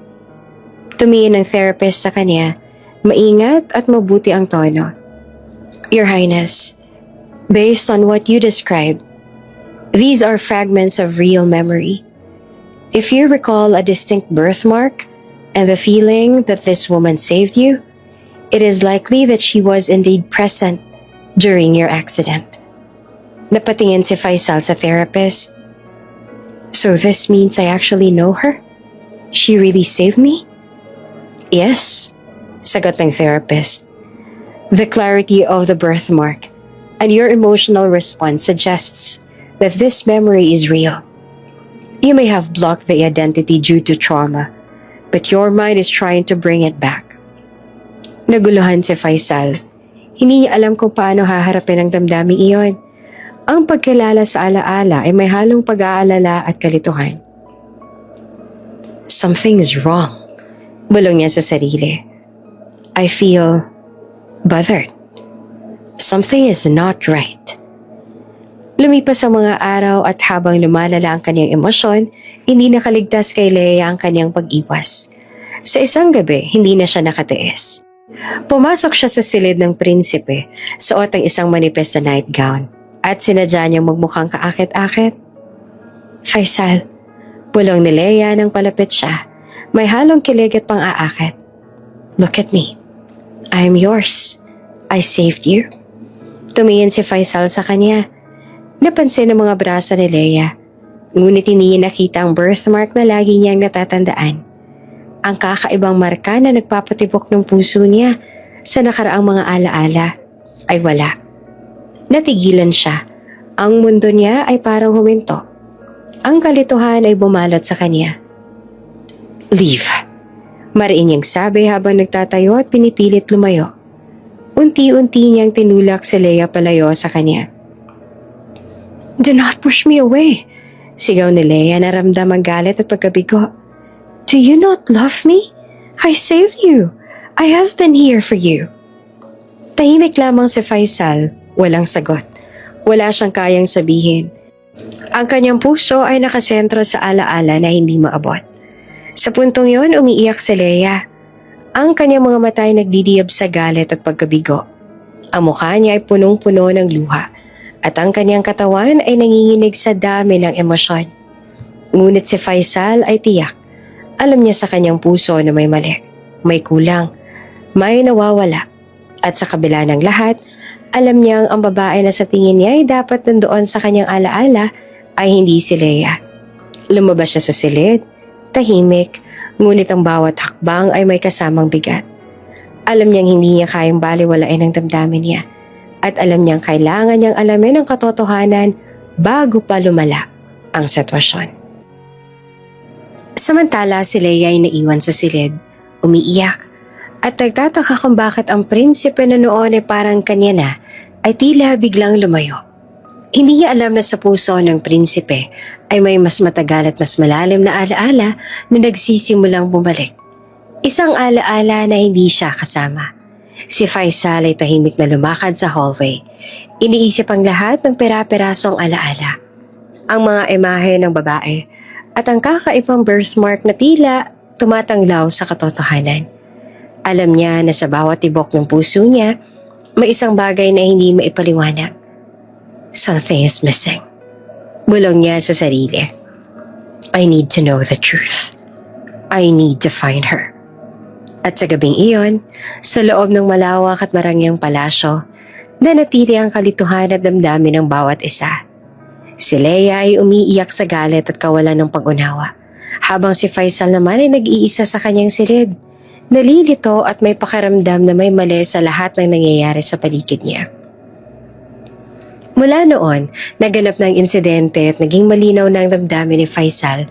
Unti-unti siyang nagkaroon ng matinding pangangailangan na malaman ang katotohanan. Ang babae na nagligtas sa kanya noong aksidente sa disyerto ay nananatiling malinaw sa kanyang alaala, lalo na ang kakaibang birthmark sa braso. Ngunit ang kanyang alaala ay hindi malinaw. Parang mga peraso ng puzzle na kailangan niyang buuin. Hindi niya kayang tiisin na ang babae na kanyang pinasasalamatan at mahal ay hindi kilala o kaya'y nawala sa kanyang mundo. Isang gabi, habang tahimik ang palasyo at halos wala nang naglalakad sa hallway, nakaupo si Faisal sa malaking mesa sa kanyang opisina. Nakatingin siya sa malalaking files na ipinadala ng mga sekretary at may hawak na tablet kung saan may nakalagay ng mga pangalan at litrato ng lahat ng naging staff ng palasyo sa nakaraang 5 taon. Someone knows. Bulong niya sa sarili habang iniikot ang mga mata sa files. Someone has to be the one. Tahimik siyang nag-iimbestiga. Hindi ipinaramdam sa kahit sino. Bawat galaw niya ay pribado. Bawat tanong ay lihim. Nagbayad siya ng malalaking halaga sa isang staff ng palace. Isang taong may access sa confidential records upang siguraduhin na walang makakaalam sa kanyang ginagawa. Make sure no one leaks this. Mariin niyang sabi sa staff habang nakatingin sa mata nito. This is important. Very important. Yes, Your Highness. Sagot naman ng staff. Medyo nanginginig sa laki ng bayad. At sa bigat ng responsibilidad, everything will remain confidential. Bawat file ay iniikot niya. Tinitingnan ng mukha, pangalan at posisyon ng bawat naging staff. Ang kanyang mga mata ay nakatuon sa mga litrato. Ang isip ay nag-aanalisa ng bawat detalye, bawat pagkakatulad, bawat galaw na maaaring magbigay ng clue. At doon bigla siyang napahinto sa isang imahe. Natahimik siya. Para bang huminto ang oras sa paligid niya. Ang mukha ng isang Filipina na dating staff ng palas ay lumitaw sa screen. Ang mga mata niya ay malalim, may halong kabataan at tapang. Ang ngiti niya ay mahinahon ngunit may kakaibang init. Para bang nakikita niya ang buong mundo sa isang tingin. Siya ang babae. Walang alinlangan sa puso ni Faisal. Ang tibok ng kanyang puso ay mabilis. Parang gusto nitong sumabog. Ang bawat detalye ng mukha ay bumalot sa kanya. Nagdulot ng kakaibang kilabot sa bawat hibla ng kanyang katawan. This is her. Bulong niya na halos hindi marinig. This is the girl who saved me. Agad niyang inutos sa staff na hanapin ang buong katawan ng babae sa mga lumang litrato at close-up images. Gusto niyang makita ang braso. Gusto niyang makita kung may birthmark ba na tumutugma sa alaala niya. Sandali, habang hinihintay ang mga litrato, ang isip niya ay naguguluhan. Bawat segundo ay parang minuto. Bawat minuto ay parang napakatagal. Hindi niya alam kung paanong haharapin ang damdamin niya. Ang kaba ay hindi maipaliwanag. Ang kilabot ay tumatalbog sa kanyang dibdib. At nang dumating ang mga litrato, hindi siya makapaniwala sa kanyang nakikita. Ang braso ng babae sa litrato ay may kakaibang marka. Parehong hugis at parehong sukat na malinaw sa alaala niya. Napabuntong hininga siya. Nanginginig ang katawan, sa galak at kaba. Halos hindi siya makagalaw sa gulat. Where is she now? Tanong niya sa staff na halos pabulong. Where is she? In the Philippines, Your Highness. Sagot ng staff. Nakatitig sa kanya sa respeto at kaunting takot. She returned there after leaving the palace.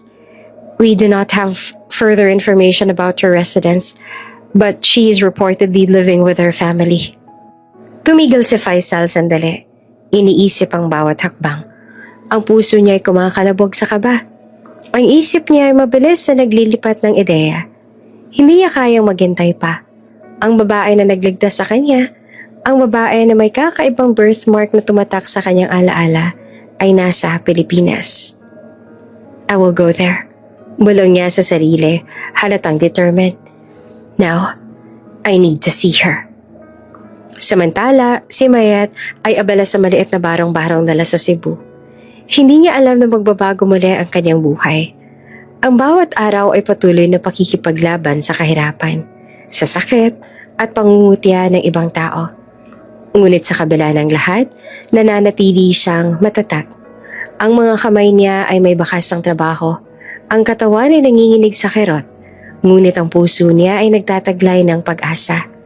Nasa loob siya ng bahay, naglalaba at nag-aayos ng kaunting tirang gamit mula sa bagyo.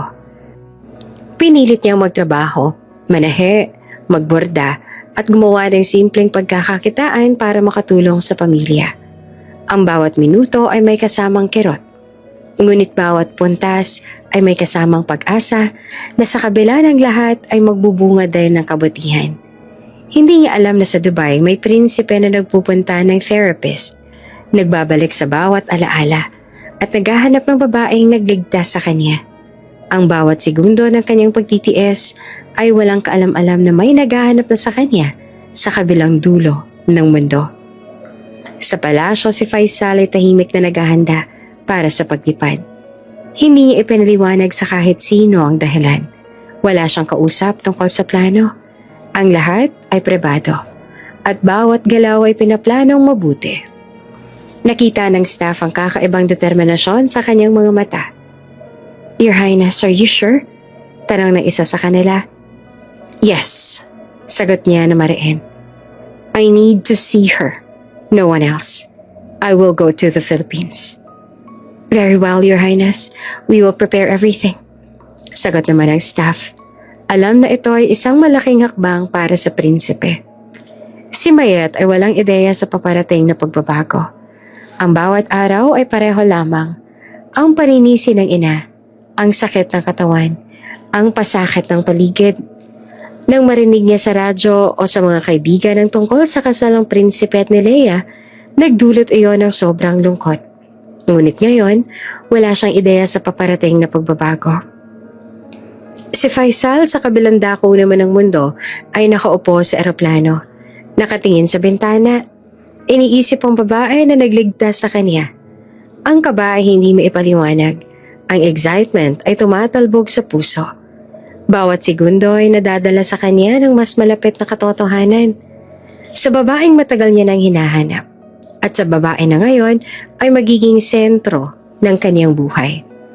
Habang tumataas ang eroplano sa himpapawid, si Mayet ay nakaupo sa lumang silya sa bahay nila. Hawak ang bulaklak na ibinigay sa kanya ni Faisal noon. Hindi niya alam na sa bawat minuto na lumilipad ang eroplano, may prinsipe na naglalakbay patungo sa kanya.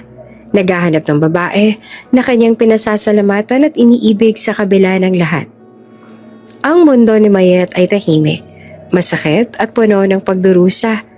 Ngunit sa kabilang dako, ang puso naman ng prinsipe ay naglalakbay upang hanapin siya. At ang bawat hakbang ay magdudulot ng pagbabalik ng pagmamahal at pag-asa sa parehong buhay nila. Mayet, bulong ni Faisal sa sarili habang nakatingin sa horizon mula sa eroplano. I will find you. I must find you. Walang ideya si Mayet na ang kanyang buhay ay babalik na rin muli sa ilang oras lamang. Ang mga taon ng paghihirap, ang sakit at ang pagdurusa ay malapit ng magbunga ng pag-asa at pagmamahal. Ang muling paglalakbay ni Faisal patungo kay Mayet ay nagsimula na. At walang sino man ang makakapigil dito. Mainit ang hapon sa baryo, pero mas mainit ang bulungan ng mga kapitbahay na nakahilera sa tapat ng karindeyang malapit sa barong-barong ni Mayet. Hay nako, tingnan Mayet. Si Mayet wala na talagang silbi. Sarkastik ang bulong ng isang ali. Kung ano-ano kasi ginagawa, ayan, naghihirap na tuloy. Sagot naman ng isa sabay tawa pa. Ngunit naputol ang kanilang paninira nang pumailan lang ang ingay ng humihintong mamahaling kotse sa gitna ng makitid na kalsada. Makintab at halatang banyaga sa lugar. Bumukas ang pinto at isang matangkad morenong Arabo ang bumaba. Ang suot niyang puting throw ay malinis at mamahalin. At ang presensya niya ay sapat na para patahimikin ang buong baryo. Napatakip ng bibig ang mga tsismosa. Lumakad ang lalaki diretso sa kubo. Ang bawat hakbang ay mabigat. Tiyak, naghahanap. Huminto siya sa tapat ng pintuan. Hinaplos ang pendant na nasa dibdib. Isang lumang palawet na minsang ibinigay sa kanya ng babaeng hindi niya nakalimutan. Si Mayet, sa sandaling iyon, ay halos hindi makagalaw. Ang katawan niya ay nanginginig at ang mata ay napapako sa prinsipe. Halos hindi siya makapaniwala sa kanyang nakikita. Ang prinsipe, ang parehong tao na matagal niya nang iniwan sa Dubai, ay narito sa kanilang lugar. Hinahanap siya. You are here, sir? Bulong niya na halos hindi marinig. Faisal? Tumayo naman si Faisal ng diretso sa harap niya. Tiningnan ang kalagayan ng babae na minsan niyang nakita sa Dubai. Ang puso niya ay sumabog sa damdamin. Sa bawat galaw ni Mayet, nakita niya ang hirap, ang pagod at ang sakit na matagal nang kinikimkim. You saved me, bulong niya. Halos hindi mapigilan ang luha na tumulo sa kanyang mga mata. Si Mayet ay nakaupo lamang sa lumang silya. Hindi siya makagalaw. Ang katawan niya ay hindi na makalakad ng maayos. Ang mukha niya ay puno ng kirot, ngunit may halong sorpresa at pag-asa. Faisal, I cannot believe. Sambit niya na nanginginig ang boses. Ngunit hindi nagtagal, agad na nagdesisyon si Faisal. Alam niya na kailangan niyang aksyonan ang sitwasyon ng mabilis. Hindi pwedeng manatili si Mayet sa ganitong kalagayan. Agad niyang ipinaayos ang mga travel arrangements upang dalhin si Mayet sa Dubai. Ang lahat ay sinagawa ng lihim para hindi malaman ng publiko at upang protektahan ang pribadong buhay na Mayet. Sa loob ng eroplano papuntang Dubai, tahimik lamang si Mayet. Ang kanyang katawan ay nakaramdam ng kaba excitement at halong takot. Ang isip niya ay naglalakbay sa mga nangyari sa nakaraang taon. Ang hirap, ang sakit, at ang pangungulila. Ngunit ngayon nakatabi niya ang prinsipe. Mayat, bulong ni Faisal na halatang nahihirapan din sa emosyon. I do not remember anything clearly, but I think my heart remembers you. Tumulo ang luha ni Mayat. Ang kanyang puso ay parang nagliyab sa damdamin. Ang bawat salita ni Faisal ay bumabalot sa kanya, nagdudulot ng init at pag-asa na matagal niya nang hinintay. I cannot believe this. Bulong niya sa sarili habang hawak ang kamay ni Faisal. After all this time. Ngunit bago pa man sila makapagpahinga sa bagong yugto ng muling pagkikita, isang hindi inaasahang pangyayari ang naganap. Si Leia, na hindi matanggap ang pagkawala ng atensyon ni Faisal, ay sinundan siya papunta sa ospital sa Dubai. Ang layunin niya ay makita kung sino ba talaga ang babae na nakatabi ng prinsipe. Nang makita niya si Mayet, ang galit sa dibdib niya ay hindi niya mapigilan. You! Sigaw ni Leia na halos kumukulo ang dugo sa galit. You are ruining everything. You are destroying my marriage. Tumayo naman si Faisal sa pagitan nila. Malamig ngunit determinado. Leia, enough. I remember everything now. Sabi niya na halatang may bagong tiwala at katiyakan. Ang bawat alaala ay bumalik na nga sa kanya, malinaw at buo. Ang bawat peraso ng puzzle ay nagkasya sa tamang lugar. Si Mayet ang babae na nagligtas sa kanya. Si Mayet ang nagbigay sa kanya ng buhay nang siya ay walang malay sa desyerto. Si Leia ay namula sa galit, hindi makapaniwala sa sinabi ng prinsipe. No, that is impossible. Sigaw niya na nanginginig pa sa galit. I saved you. Stop with this nonsense, Leia. Mariin ngunit kalmadong sabi ni Faisal. I remember everything. You lied. You took credit for something you did not do. You misled everyone. But now, the truth is clear. Mayet saved me, and I owe my life to her. Nagpatuloy si Faisal sa pagtalakay ng mga hakbang. Everything the palace gave you, all the wealth, the privileges, they are no longer yours. Our marriage will be divorced and you are to be deported. You are no longer welcome here. This is the consequence of your lies and deception. Si Leia na noon ay may malaking ngiti at pakiramdam ng kapangyarihan, ngayon ay napahiya at nag-iisa. Walang makakausap. Walang magagawa. Ang mga ari-arian na bigay sa kanya ay kinuha at ang kanyang plano ay tuluyang nabigo. Samantala, si Mayet ay nananatiling tahimik. Ang luha ay patuloy na tumutulo sa kanyang mga mata. Ang bawat salita ni Faisal ay para bang musika sa kanyang pandinig at ang bawat kilos ng prinsipe ay nagbibigay sa kanya ng bagong lakas. Faisal, you really remember? Tanong ni Mayet, halos hindi mapigilan ng luha. Tumango si Faisal, mahigpit siyang niyakap. Yes, Mayet. I remember everything. I remember you.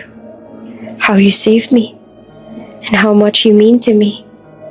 I will never forget again. Sa puntong iyon, ang mundo ni Mayet ay nagbago. Ang mga taon ng paghihirap, pagkakalugmog sa sakit at problema, ay biglang napalitan ng pag-asa at pagmamahal.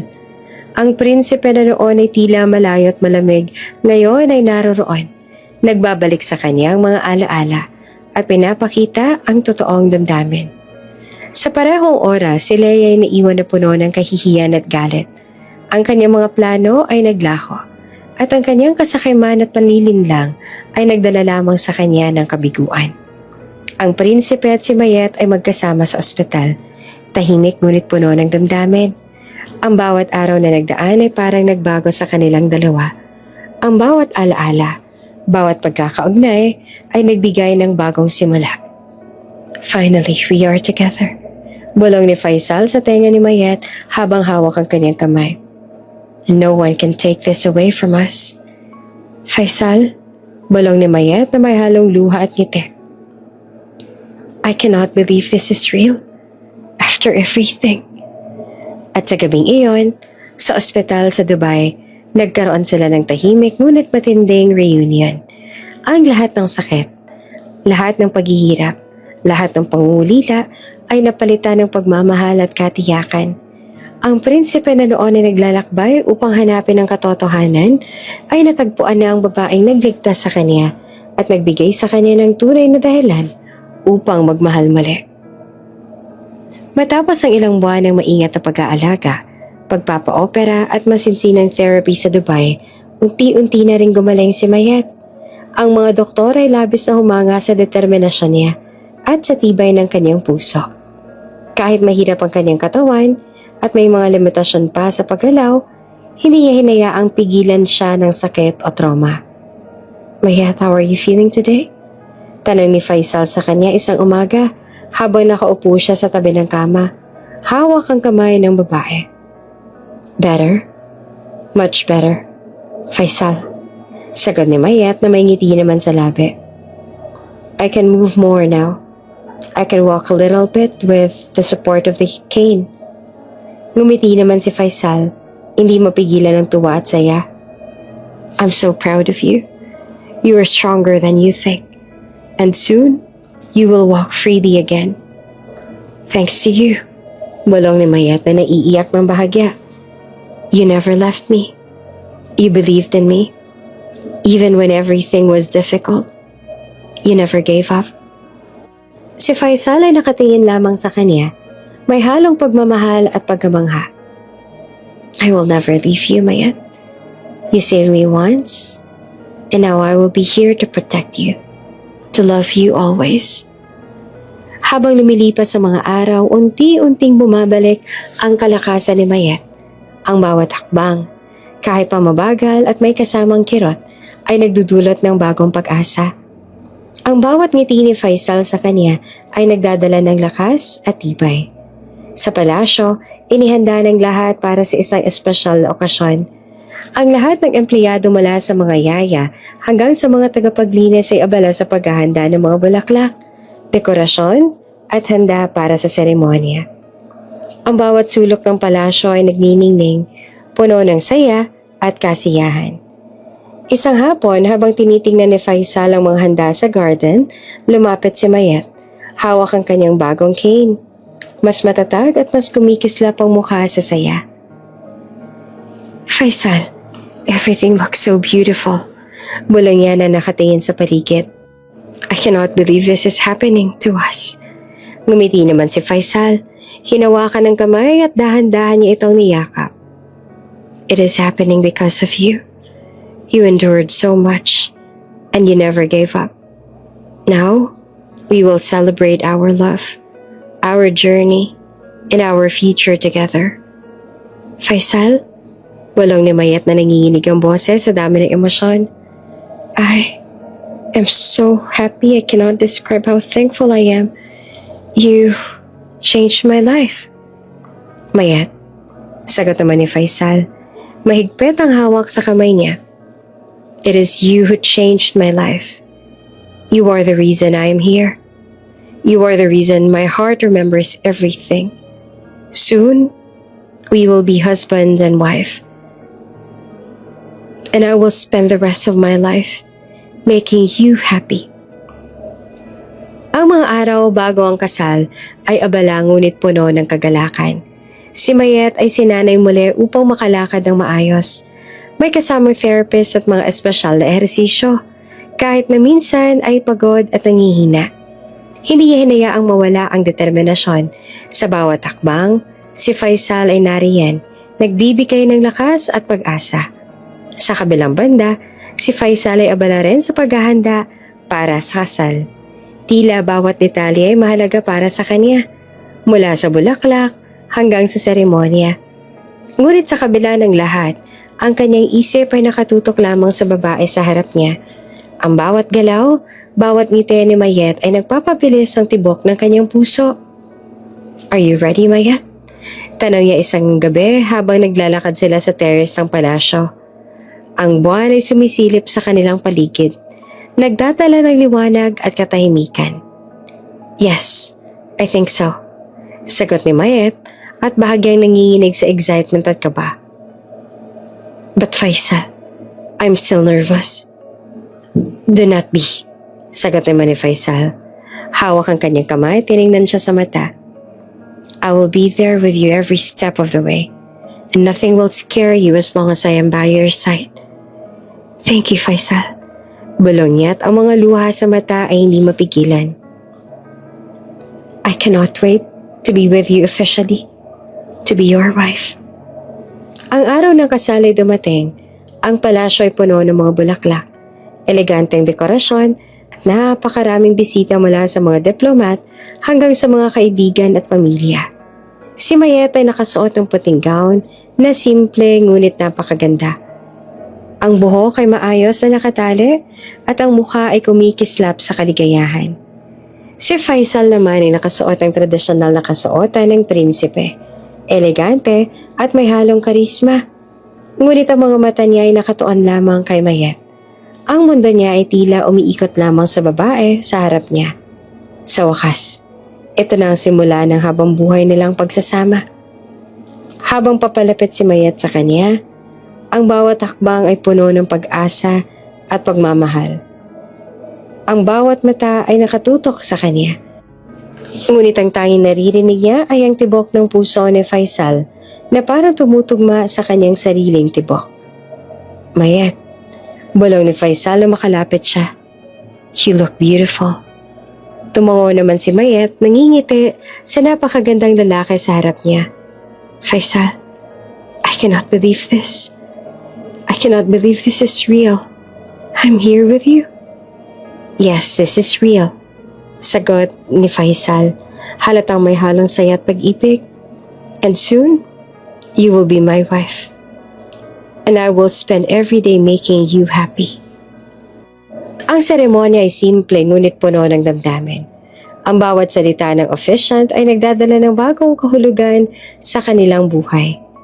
Ang bawat pangakong binibitawan nila ay parang binabalot sa puso ng bawat isa. At bawat titig ay nagpapahayag ng wagas na pagmamahal. Faisal, bulong ni Mayet habang hawak ang kamay niya. I promise to stand by you in sickness and in health, in joy and in sorrow. I will be with you always. And I promise you, Mayet, sagot ni Faisal. Hawak ang kamay niya na mahigpit. I will love you, protect you, and cherish you every day of my life. You are my heart, my soul, my everything. Ang bawat mata sa paligid ay nakatingin sa kanila, puno ng paghanga at kasiyahan. Ngunit sa kanilang mundo, walang iba kundi sila. Ang lahat ng sakit, paghihirap at pangungulila ay napalitan ng pagmamahal at katiyakan. Matapos ang seremonya, sa loob ng kanilang silid sa palasyo, si Mayet at Faisal ay nagkaroon ng pagkakataon na mag-usap ng tahimik. Faisal, bulong ni Mayet na nakatingin sa mata niya. After everything, after all these years, we are finally together. Yes, Mayet, sagot niya na mahigpit ang hawak sa kamay niya. And I will never let anything or anyone take you away from me again.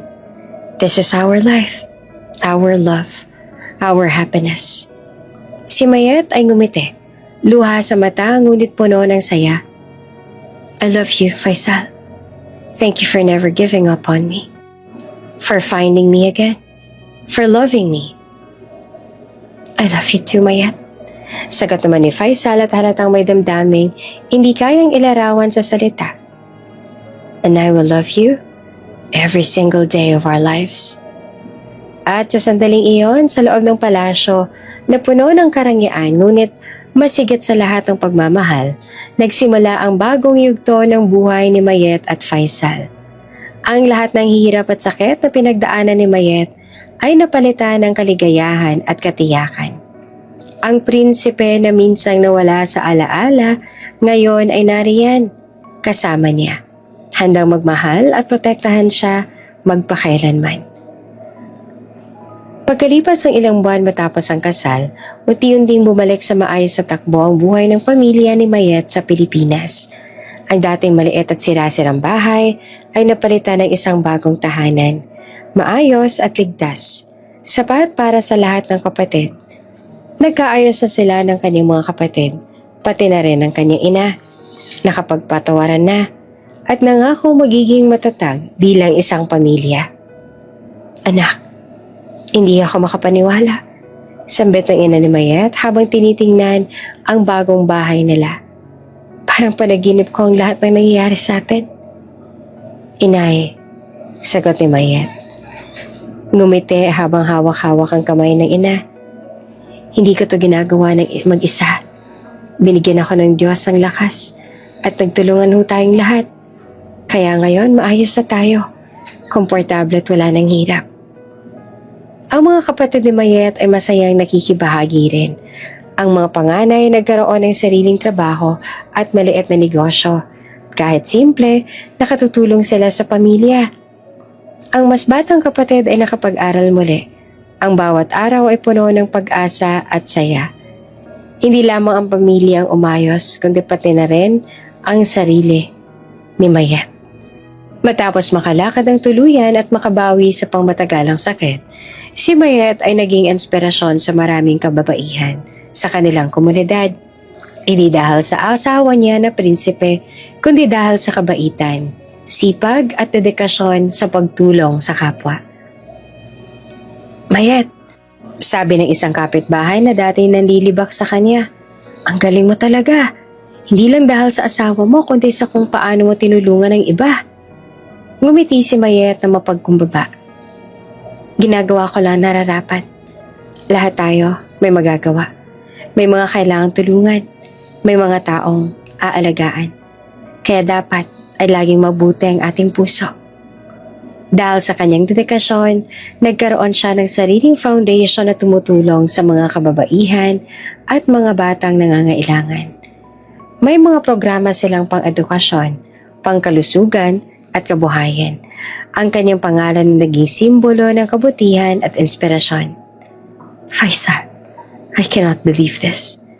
Bulong ni Mayet isang araw habang magkasama silang nag-ikot sa ospital kung saan nagkaroon sila ng program para sa mga batang mahihirap. From all the hardships, we are able to help so many people. Si Faisal ay nakangiti, hawak ang kamay ni Mama. At ang mga mata niya ay puno ng pagmamalaki. I am proud of you, Mayet. You're an angel. Not because of who you are married to, but because of who you are. Faisal, bulong ni Mayet, nangingiti habang bahagyang hawak at namumulang pisngi. I just want to do something good for the others. I want to give back. Lumipas sa mga buwan at ang kanilang buhay ay puno na ng saya at pagmamahalan.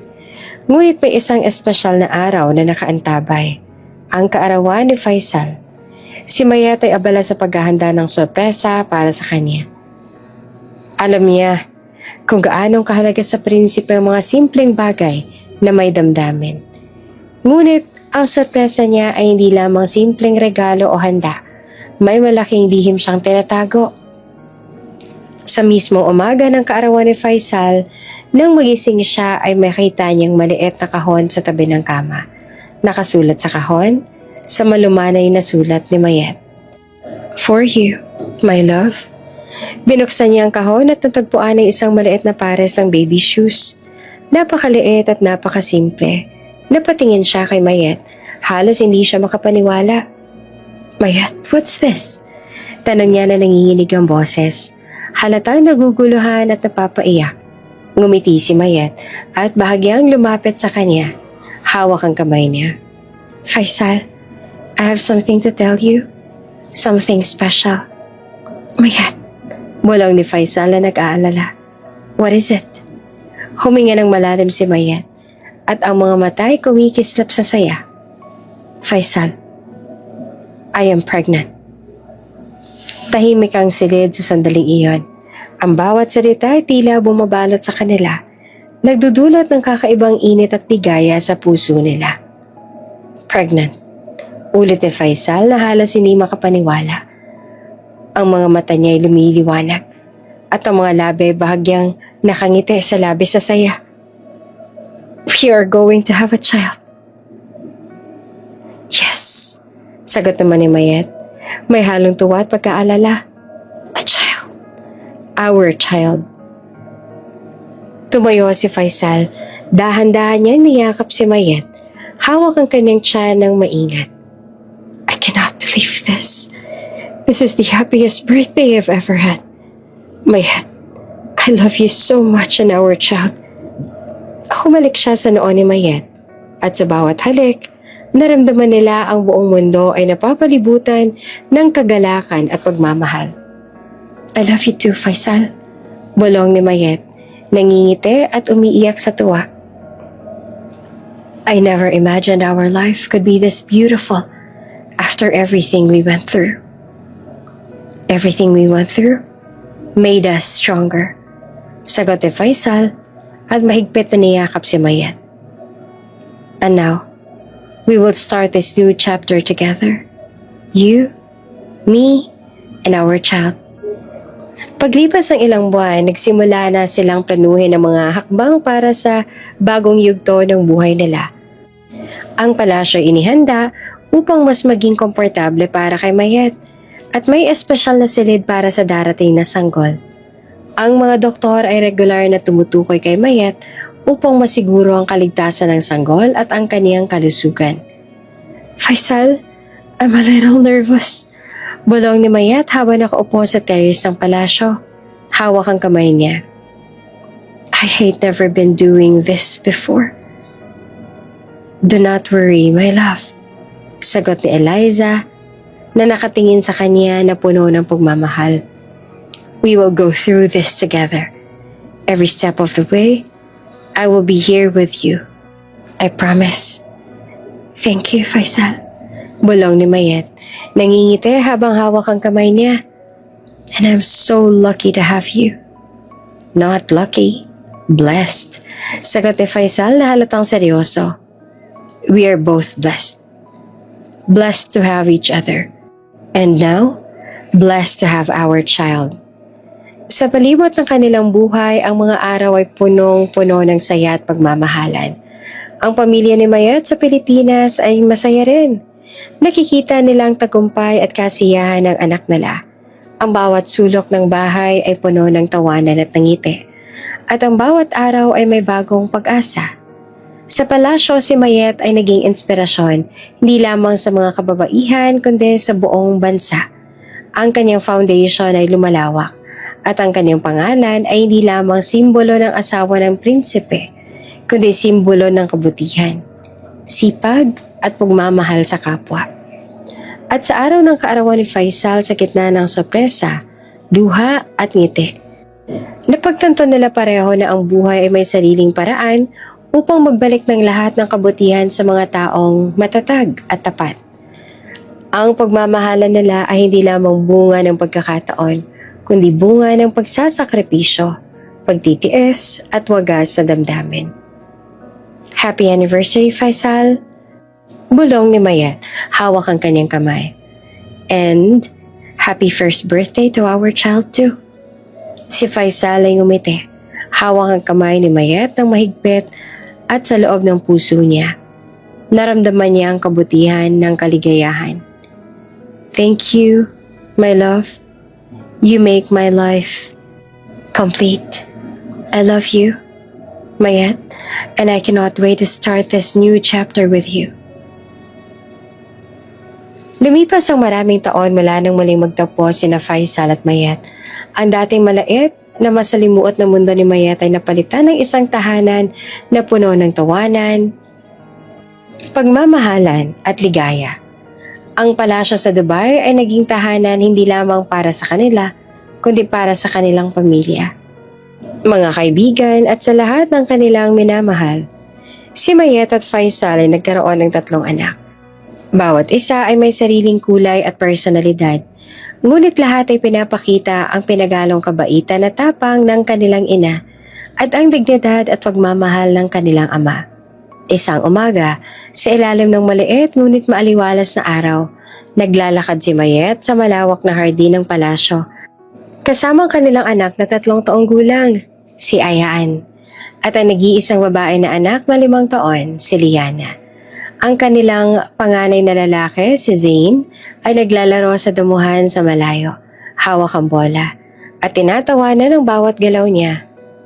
"Mommy!" Tawag na Liana na tumakbo papalapit sa ina. "Look, I planted flowers for you and Daddy." Ngumiti naman si Mayet, tinapik ang ulo ng anak.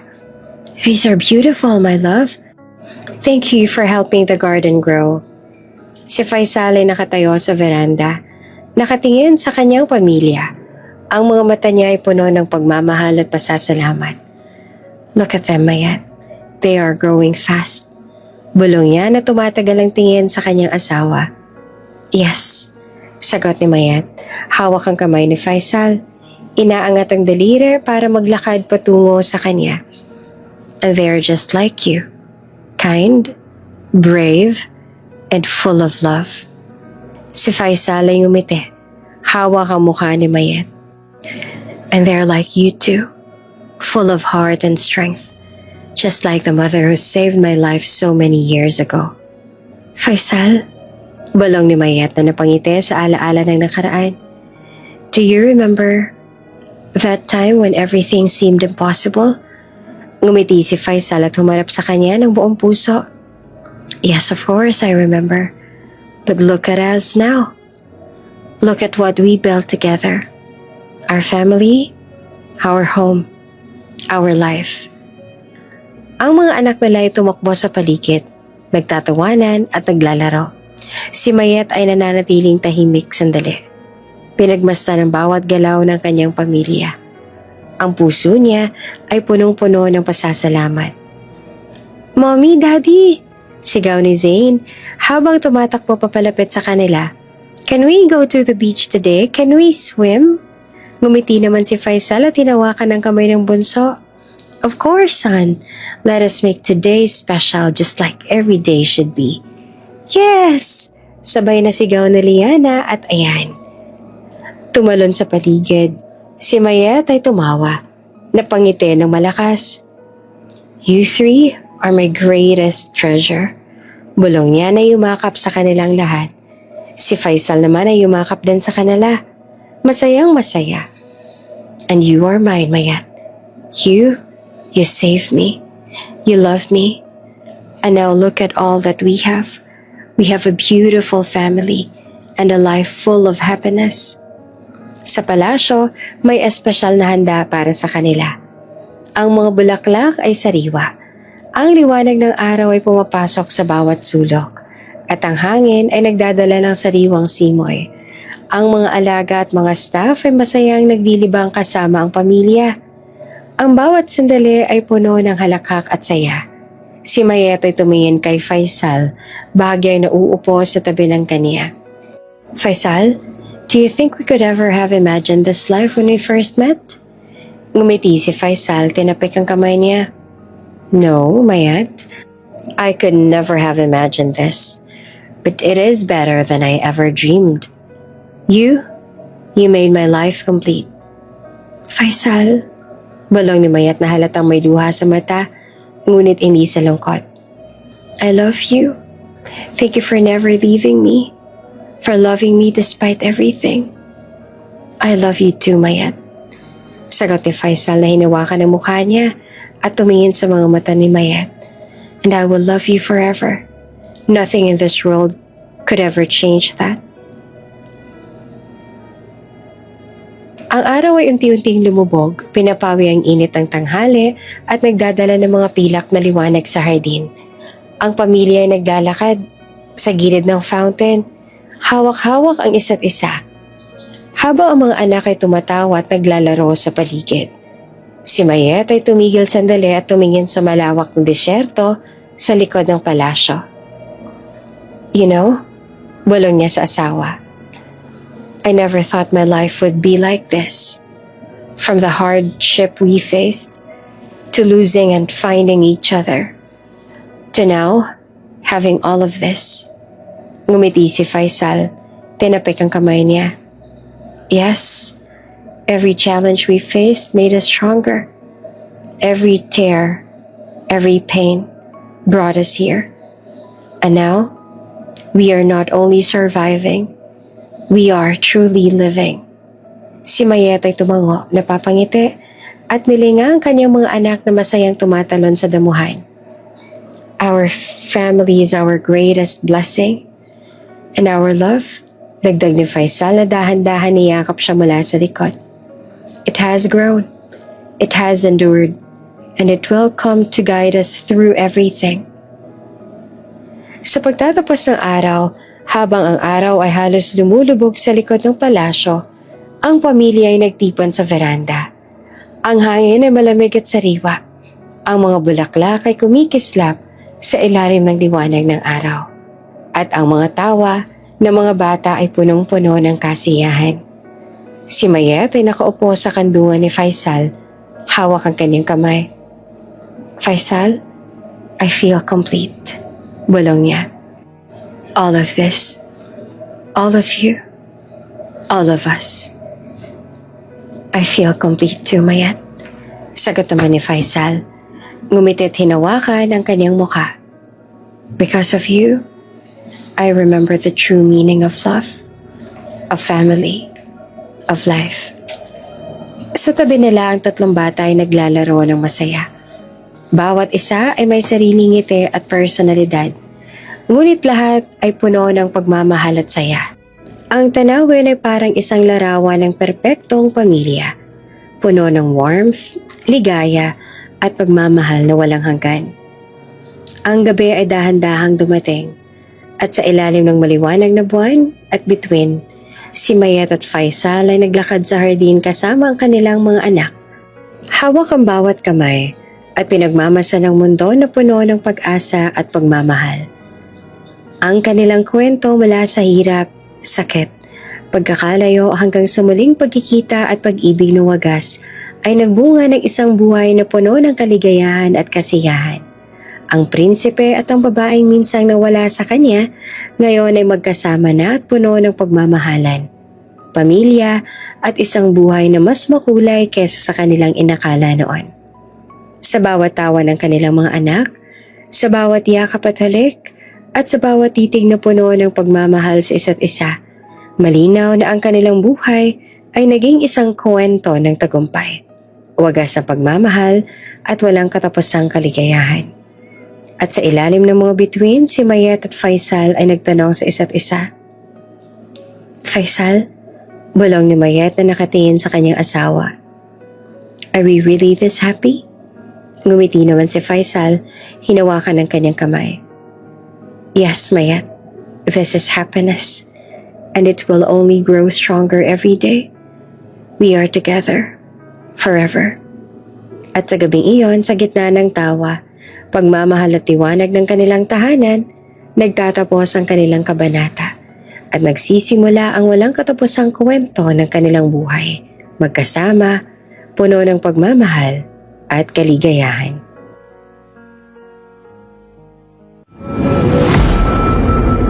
Bago ka pa lang sa channel na ito, Ate Jane TV, huwag kalimutang pindutin ang notification bell and subscribe button. Sana po hindi naman malaking abala sa inyo ang pagpindot ng subscribe button dahil ang kapalit po nito ay ang pagsuporta para makapag-produce ng mga libreng stories sa mga channels ni Ate Jane. Maraming salamat!